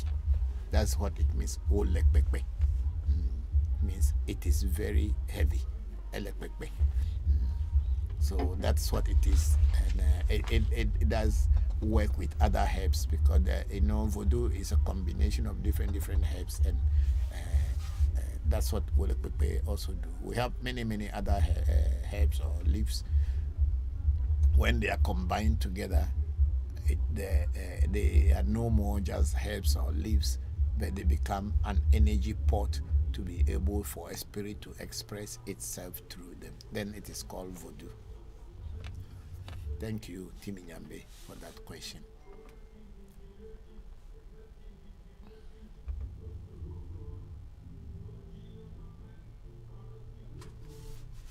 Then we have Pa.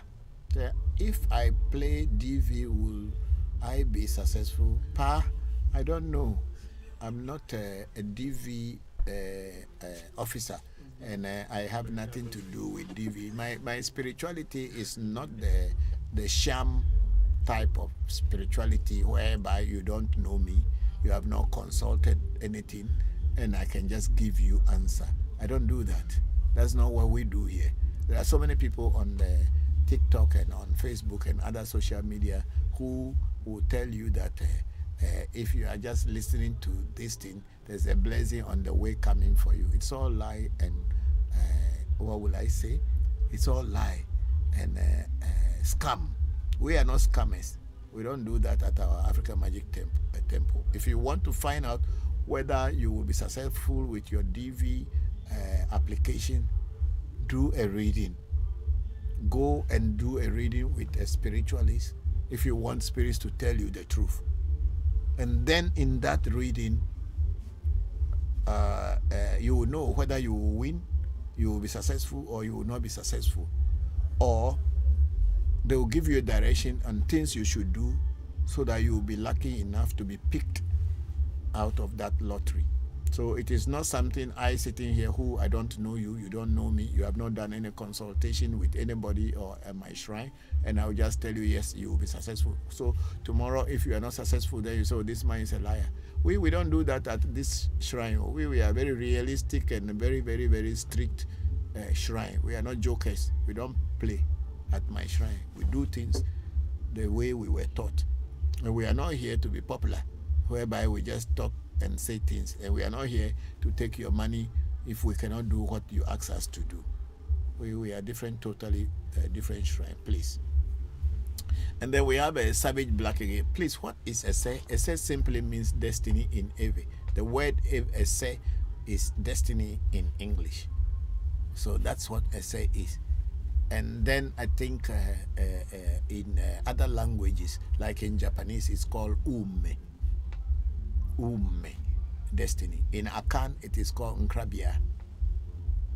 In Yoruba, it is called Karada.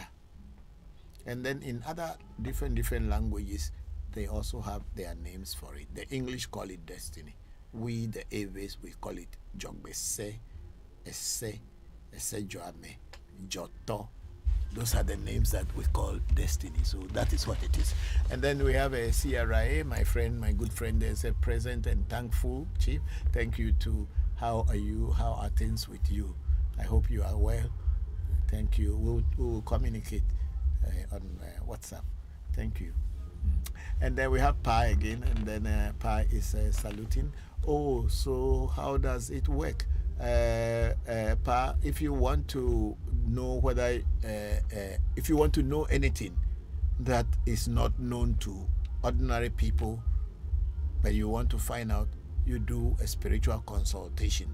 And it is in this spiritual consultation that things will be revealed to you, because the spirit world will be able to find it out and bring it on the physical plane, and we will be able to explain it to you. But by ourselves, we are just human beings like you.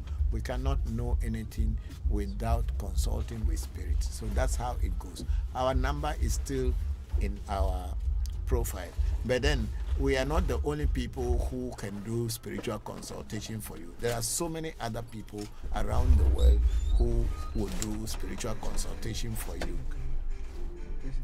But if you want African Magic Temple to do the spiritual consultation for you, our number is in our profile. So please, you go and to the profile and find it out.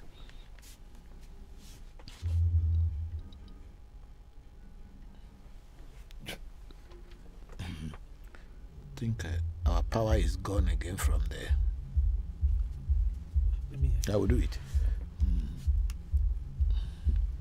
You see, Kofi and Sarah, they use this all the time, and they don't charge it.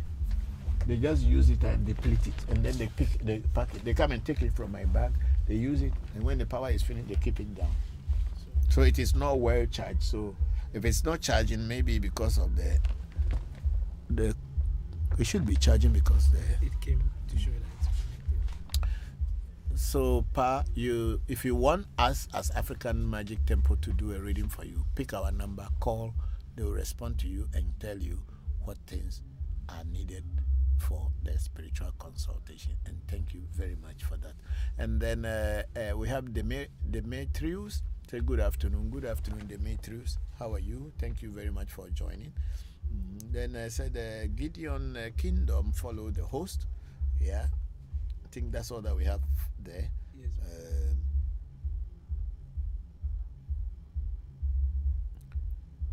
Then Timmy Nyambe said, thank you, Papa. I read same somewhere. Okay, thank you.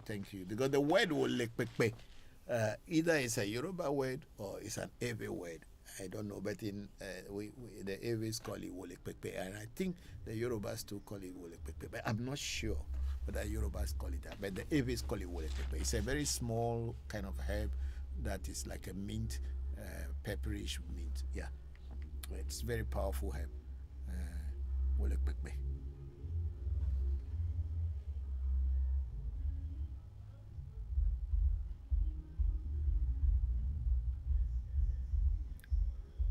Okay, we have Miano Nyogboshi Adelasi.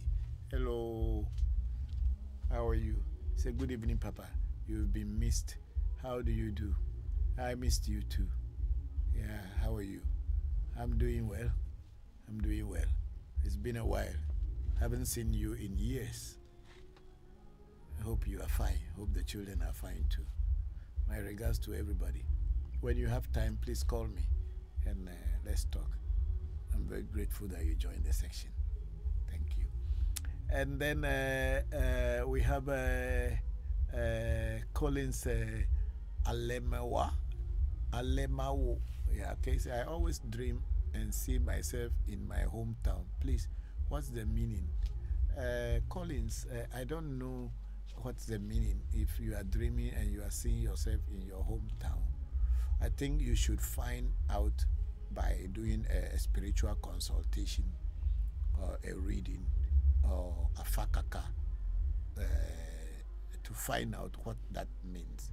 It is possible that something at your home is calling you, or your spirit, your inner self, your essay wants to be home because there's something to do there.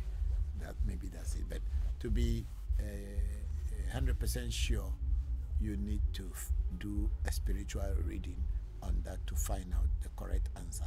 What I am saying here is just from my own experience I am talking about. But for you to be able to be sure what that means, you should consult some oracle to find out the best answer. Thank you very much, Collins Alemao. And then we have Shamba Musa Mohammed. He said, Papa, please, can I have the spiritual calendar? Shamba, you don't have it? I thought I gave you. Wow. Oh, okay. Bokor Said said you were not here when I gave. I thought I gave you. Wow. Please, okay, I'll send it to you, or let Senna or Pele, or okay, I'll send it to you later. I thought you have. Sorry. Yeah, it didn't occur to me at all. I thought you have. Wow. Sorry. Okay, so I will send it to you today. Okay, thank you.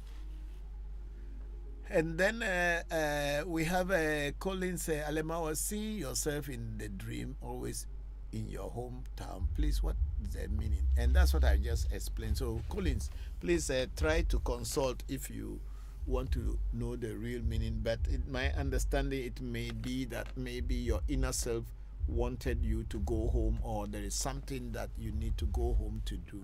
So please, what do you call it?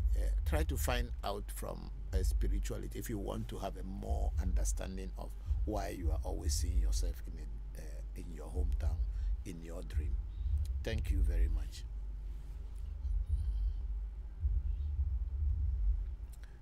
And then we have Yvonne Ekua Mohammed there, our big sister,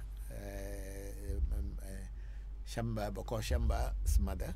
So greetings, Brother Christopher.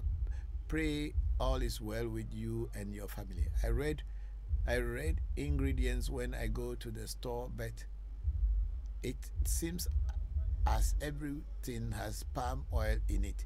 I notice it in pie shells. If it's in the ingredients, does that mean I can't eat it?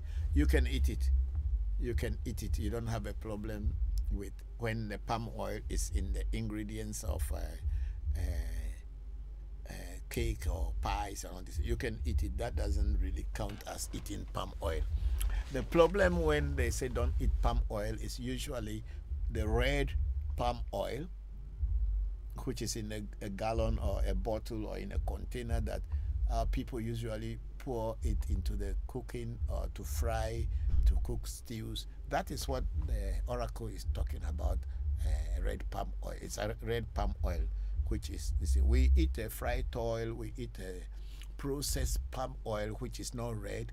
Those are okay. But when it is in its raw red form, which our people is a delicacy of most Africans, then they will tell you don't eat palm oil when you are practicing some spiritual distance.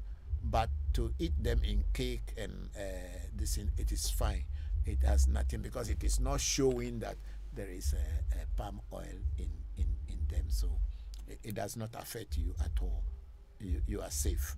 Thank you very much for that question. A lot of people will benefit from that. Thank you. Is that the last question? Yes, please, Papa. Okay, we have the last question on revolution from our big sister, mother of Shamba, Bokor Shamba. Okay, so we have we are now on Africa Magic Temple, and we have Mike Thomas. He said, Papa, people claiming to be witches have been spreading on TikTok and all over social media. Can you say something about real witches to help the public understand that a witch truly is? What a witch truly is. Thanks. Okay, Mike Thomas, I think your question came almost about an hour ago. We are picking the other questions. That's why it took us so long. You see, when we talk about witch in Africa, it is not the kind of witches that the Europeans say they are witch and wearing some coney black cone and holding broom. Our witch, they are very real. It is not that you calling yourself a witch and you are not a witch. If a real witch sees you and you call yourself a witch, you will see what will happen to you. There are so many people deceiving themselves that they are witches. People who are witches, for us in our culture, if you are a witch, nobody wants to get closer to you, because witchcraft is a very deadly energy. It's a very, very deadly and dreadful energy, and no one wants to get closer to, because they can destroy at will. And they have caused a lot of harm and havoc to a lot of people. So when someone says that they are a witch in our culture, you are an evil person. So people claiming on the WhatsApp and on TikTok and that they are witches, they are just jokers. So they are charlatans. A witch will never tell you that they are a witch, unless of course those people in Europe who put cone hat. Is it cone hat? That kind of long conic hat, and cover themselves with black and calling themselves witches. Those things are not witches, so they are just charlatans. And people in Europe usually think once you are practicing any spirituality, you can begin to call yourself a witch. No, witchcraft is more than that. Oh, please, I beg, Mike Thomas. Me, anything called witchcraft, I run away, far away from it, because I don't want to associate with witches, because they can destroy. They do a lot of harm to people. So in our culture, when you say you are a witch, you are an evil person, and nobody will celebrate you. And I think it is in this modern day that people don't know the reality between real spirituality and religion. That's why people think that if they are deceiving others that they are a witch, the people will patronize them, and then they will scam them and make money out of them. It is not an easy thing to say you are a witch. No witch will ever tell any other person that they are witch. So real witches never speak about witchcraft and say I am a witch. No, it's a taboo among them, and it's only through spiritual things that you can identify who a witch is and who is not a witch. A witchcraft, a real witch, are people who sometimes can appear in places that without you, they can appear here and they can disappear. They are like shifting shape, shifting shape people. So for us, it is in our culture, it's a taboo, and nobody can. If you are a witch and they catch you, they will kill you. If they don't kill you, they will disgrace you and then they will excommunicate you from the village. That's what we do with witches. So people calling themselves witches on TikTok are just jokers and charlatans. Okay, let's move up. Then we have Maria Williams. I think these questions have been here for long. It's almost 1 hour here. Maria Williams, I'm still learning about her. I think Azili is the Azili River in Dahomey or present-day Benin. Okay, I don't know about the Azili River. Maybe it is there, but no. I've been to Benin. I've been to Dahomey when it was Dahomey, and I've also been there when it's called Benin. But I don't know the river, Azili River. Okay, we are now looking for it. It says the Olugbe. It's a plateau department, zoo department, public primary school, the Huedo Agove, Agomve, Hueli Agomve. So Agomve. So that is where the Lake Azili in Benin. Okay, but okay, maybe if it is a lake in Benin, then there are some people who may be worshipping that spirit of the lake. Just like anywhere in Africa, we believe strongly that mountains and trees and forests and rivers have got spirit, and it is given that respect. So if Azili is in Haitian Vodou is a spirit, then it's a spirit of this. But the one I know is Asili Frida, which is what do you call it? The Friday spirit. So this Beni, is it Dahomey Beni? But then why is it near to Abeokuta? Anyway, they share border, Beni and Nigeria. They share border, so. Okay, thank you very much, Maria. I have seen what you are saying. Thank you very much. I think Azili husband is Gu, Tohosu, and Heviasu. Okay. There. Okay. So we are all learning. If Azili, the lake Azili, the spirit has a husband called Gu, and Tohosu simply means the spirit of a river, and Heviaso or Hebiaso, so which is thunder. And if Azili has that means it has 3 husbands, Gu, Tohosu, and Hebiaso. Okay. So maybe those people who are working on religious line, they are the ones finding husbands and wives of spirits. Meaning the spirits that I work with, they don't have any husband or wife. So the people who work on religion always find who is wife of something or who is husband of something. But unfortunately, my shrine doesn't have those kind of spirits where they have husbands and wife. Thank you very much, Maria. And Maria went on, I'm still in the early process of learning. We are all learning. And replying to Maria Williams again, he said, I think Azili husband is good, Tohosu and Heviaso. And then Mike Thomas, Maria.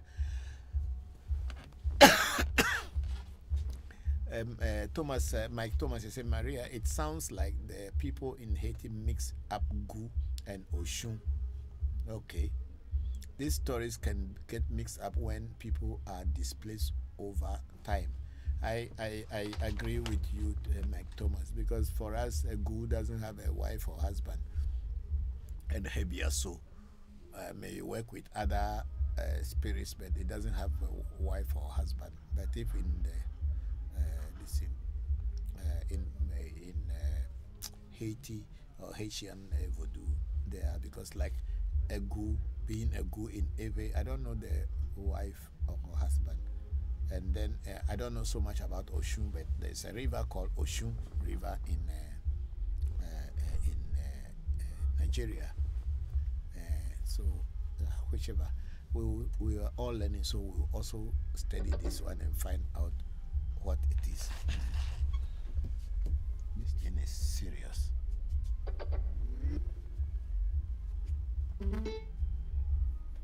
I think today, whether because people are not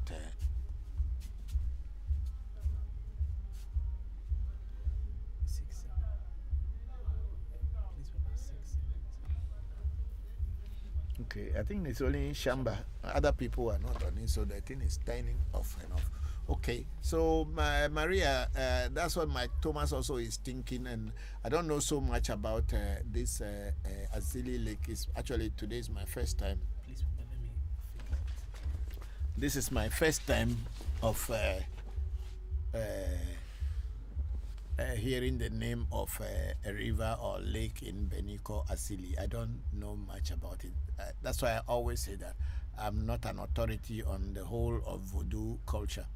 I'm only teaching what I have been taught and what I have learned. What I don't know, I don't talk about it very much. So maybe there are so many vodus that people have. I don't have those vodus. I have my special vodus, and that's what I work with. And the voodoo, the word voodoo simply means spirit. So the main thing like Hebiaso, voodoo da, egu, and all these things. There are voodoos in Ewe, which are very common names everywhere. But I have my own spirits that I work with. So I'm not sure what that Asili river, but I thought you were talking about Azili Frida, which is a spirit of the Friday in Haiti. Okay, thank you very much. If there is a lake, as it is, we saw it in a map, means there is a lake with that name, Asili. If that's what the people in Haiti are referring to, then it's good. We all will learn, we have learned something new. Thank you very much, Maria. And then Mike Thomas, Papa, what do the bad days and good days depend on? Is it the spirits, the stars, and so on?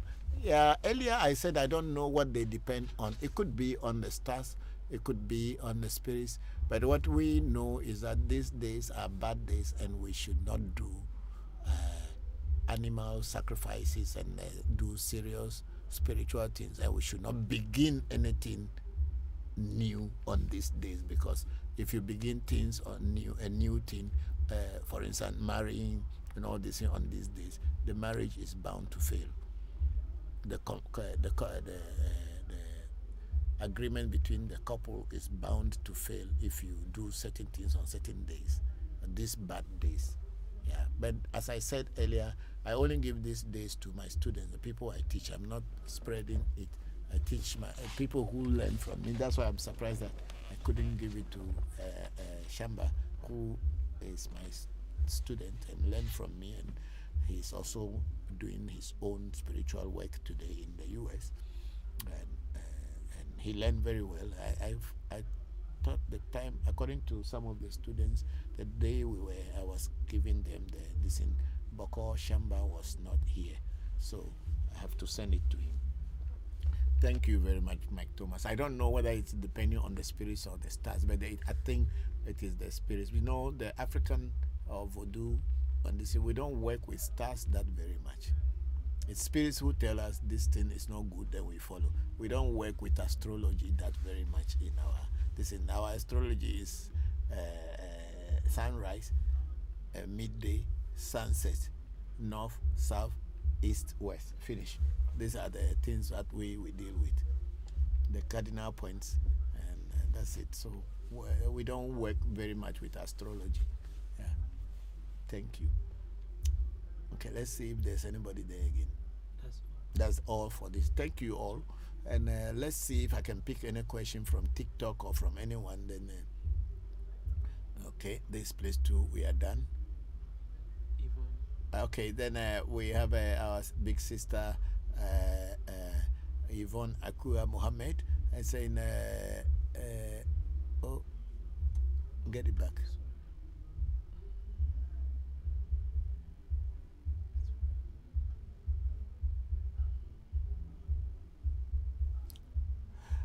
Okay, Yvonne Akwe Mohammed says, Brother Christopher, do you consider chickpeas, green beans, and lentils as beans? Lentils are okay, and chickpeas are also okay, but green beans may be okay, but I'm not very sure.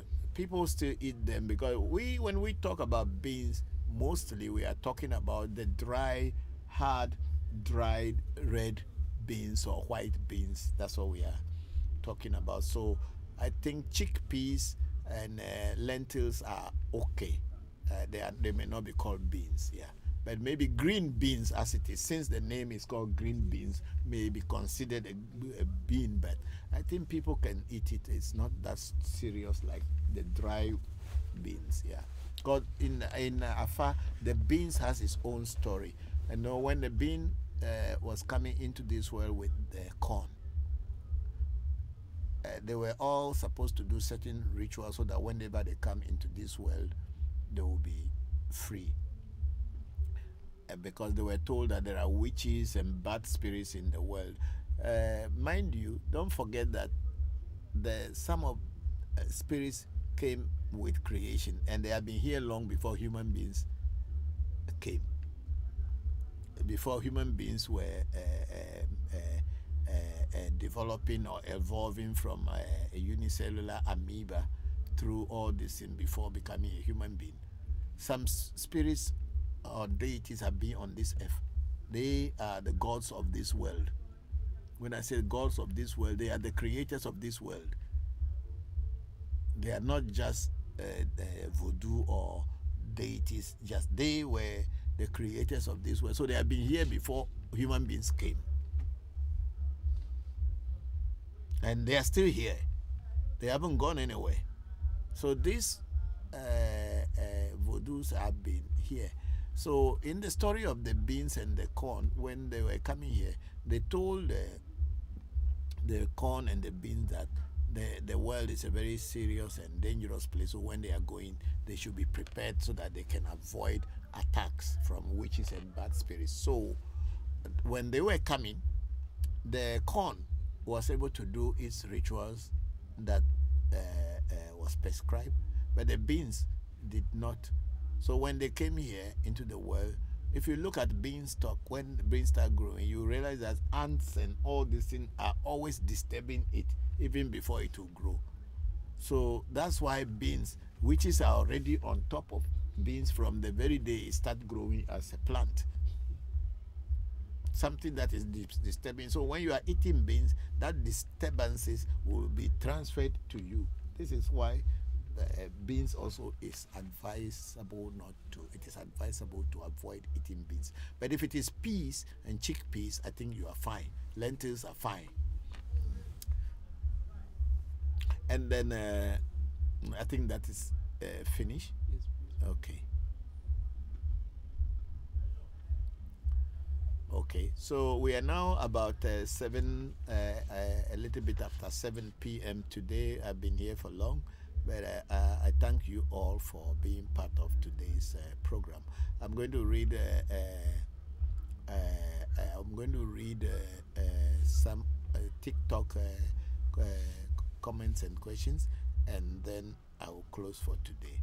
Today I have the energy to be able to be with you and discuss for this long, which is good. For some few weeks back, I've not been having the energy, but with this rites and rituals and everything that I'm doing, I'm seeing some changes. Thank you, everybody. We're on the TikTok. We have Pa say, I will call tomorrow. Okay, Pa. And then say on WhatsApp. Yes, you can call on WhatsApp. It will come. And then Pages was saying that, move the cursor, let me see. Pages will say, Papa, please, when I do consultation, will they tell me everything about me or only what I want?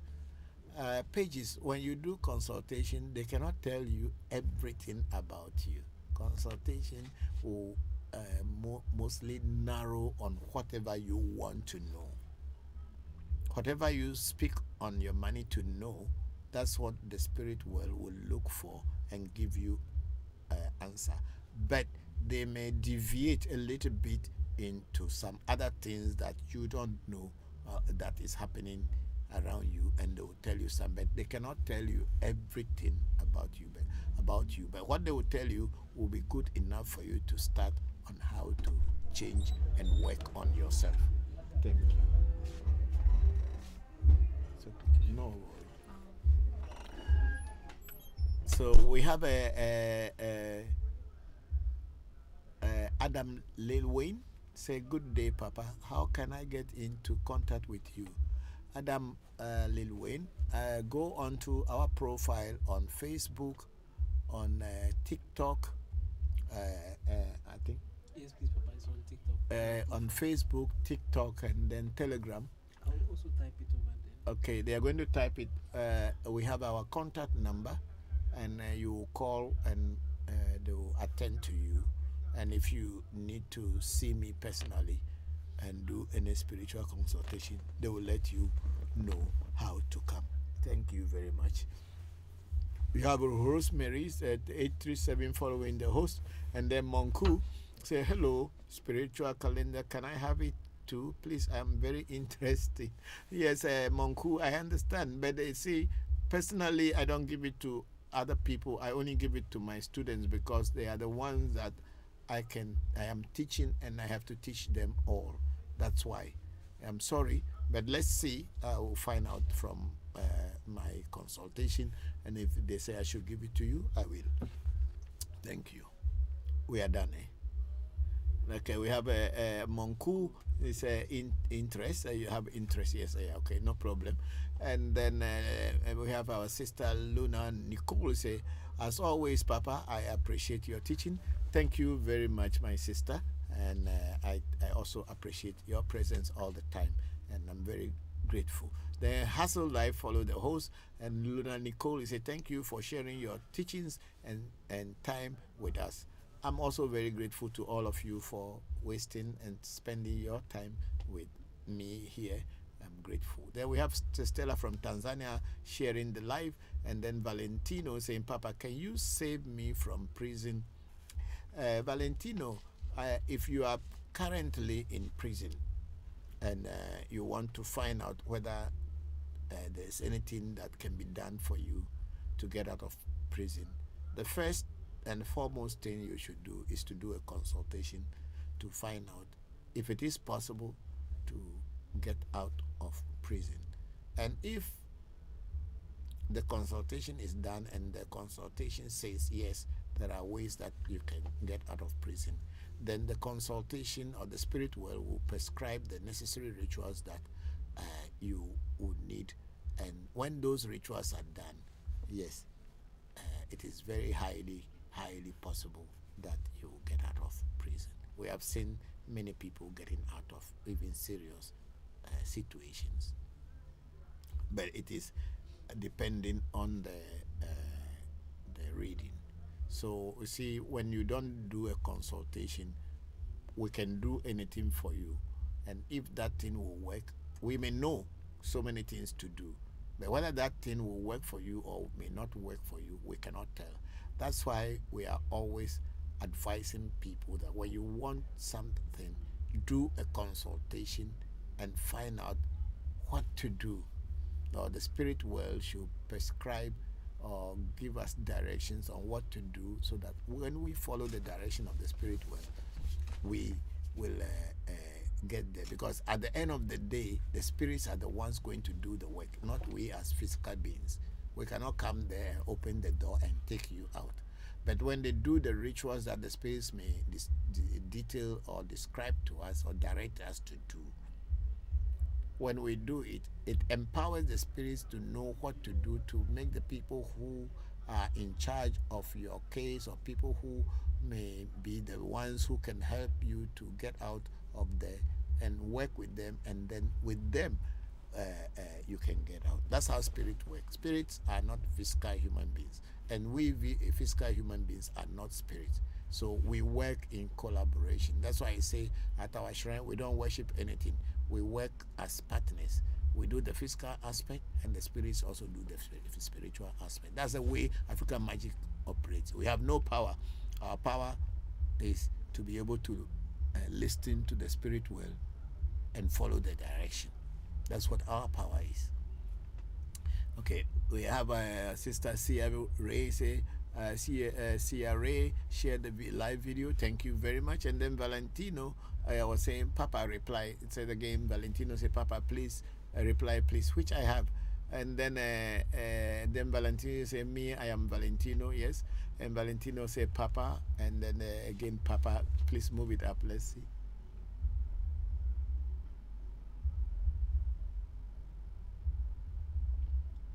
No. Yes, so Valentino, that's the question I just answered. If you are still watching, that if they do a reading and the reading the spirit well gives us direction on what to do, then of course when we follow the direction, we will get answers. Because in the reading, you are the one going to speak on your money and tell the spirit what you want them to do for you and the situation in which you are, and then the spirit will go into the invisible world to find out the cause of your problem and also to find out what should be done. If there is anything to be done for you, then it will give us the direction, and when we follow the direction of the spirit world, we will get answers. So there is no way I can say that yes, I can get you out of prison, or I cannot get you out of prison. If you do consultation and the spirits give the direction and they say yes, they can get you out of prison, then it is. And then we have Na Obaku Kunkori. I think Concord the second. Obakunko the second. Okay. Follow the host. And then we have Page Papa. Please do spirits die like the way human beings die? I don't know, because why I don't know is that I don't know whether spirits have the same life like us, whereby they will be dying. I don't know whether they have the same life like us, whereby they will be dying. A lot of people have stories about spirits having a life and dying or not dying. But personally, I don't know whether the spirits also die.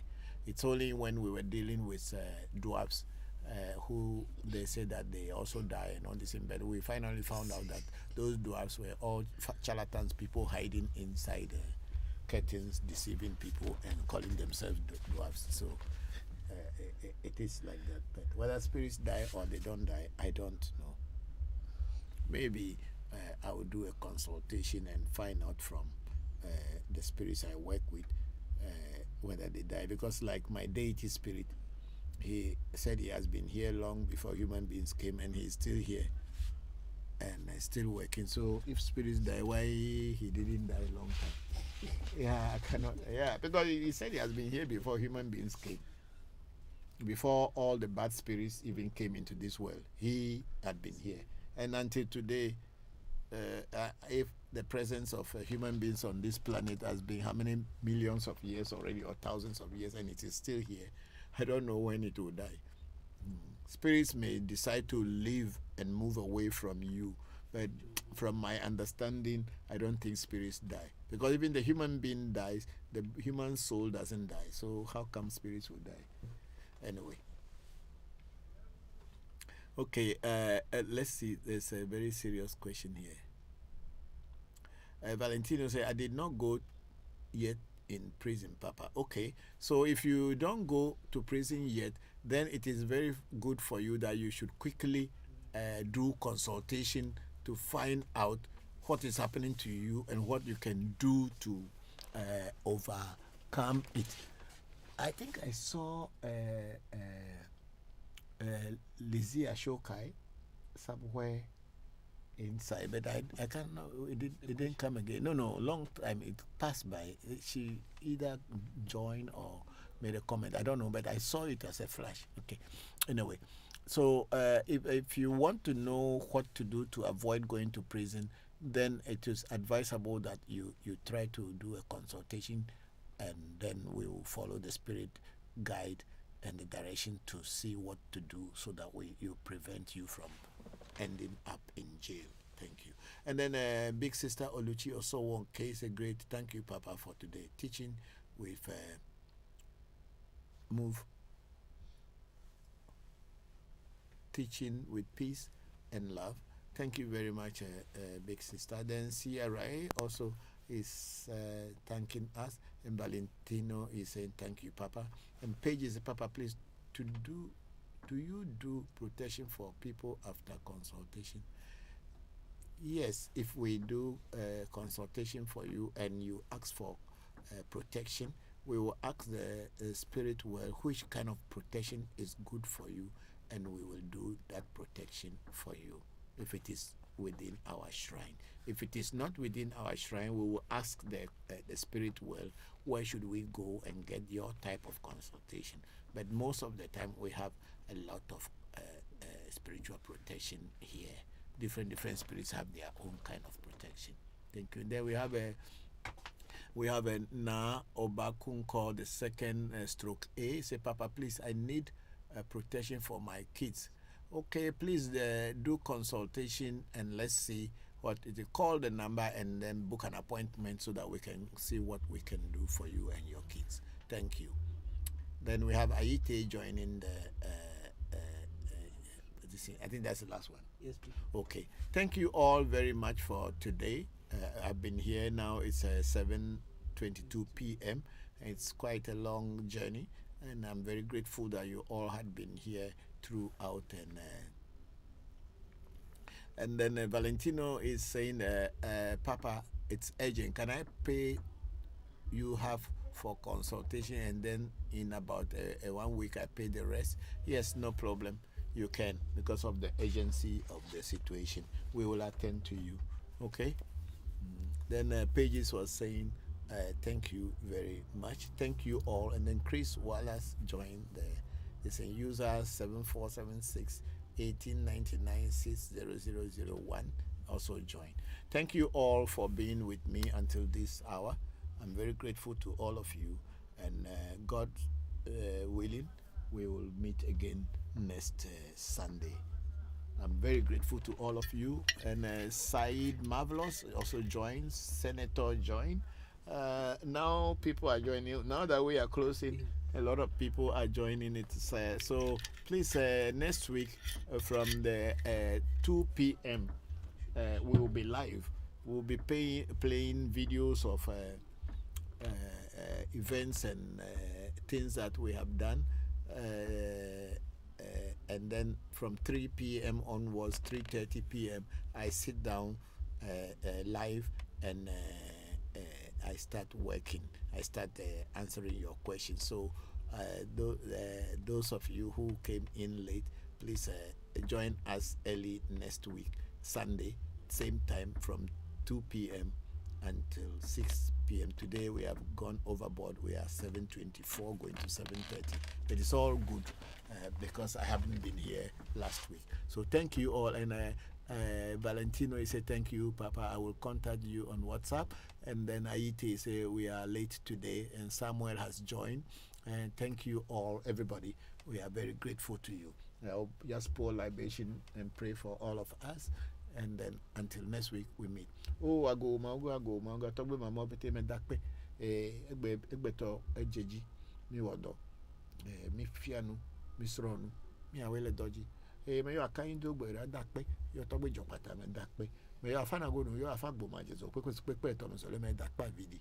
Me yo pali gbe meji eku meji wole meji di meji lo so meji ngoli meji abla meji akla meji guda meji sa meji ka meji truk meji tula meji lete meji che meji fu meji wale che tula me yo klebo vi me po to wa do bo me to wa de nya de me po ne di lo me ke betete me ada si me de pe me ne fulo me yo aboji sakraka me cho fa be adogo me yo mi opete me to kotokoli don ko me yo mi lo me yo aklama mi okeke me yo mi okeke vodu opete program legba ajigbo suzu me legba vi ahana mi opete gongongongongolo yeme yo togbe damalie yeme yo togbe adando kunanyaga togbe ade ibahwa yana la mesese kwa gbe di na bana mi opete lo. Let health and good luck come and meet us in this coming week. Thank you all. And thank you very much. And then Pages, Papa, bless us before you go. Yes, I have just done that. Thank you. I bless you all. Thank you. Thank you. Thank you.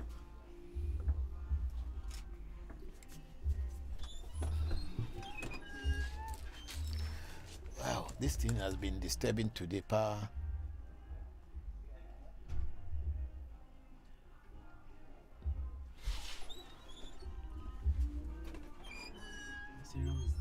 Come and put this one off. Please, Papa, I think the charger is no longer strong, so I think that's why Kofi say we should buy a charger today, because yes. they have done something. Sorry, sorry, Papa. Because when we were coming, Kofi said that we should buy a charger. I said, why? He said, we will need it. I said, for what? Because I know that this charger is working. They are always taking himself and Leon. They are always taking it from my bag. The charger is not charging the thing. That's why this one kept going off. This one kept going off. No way. Okay, you do children. When you have children, this is what comes with it. It's part of the baggage you carry.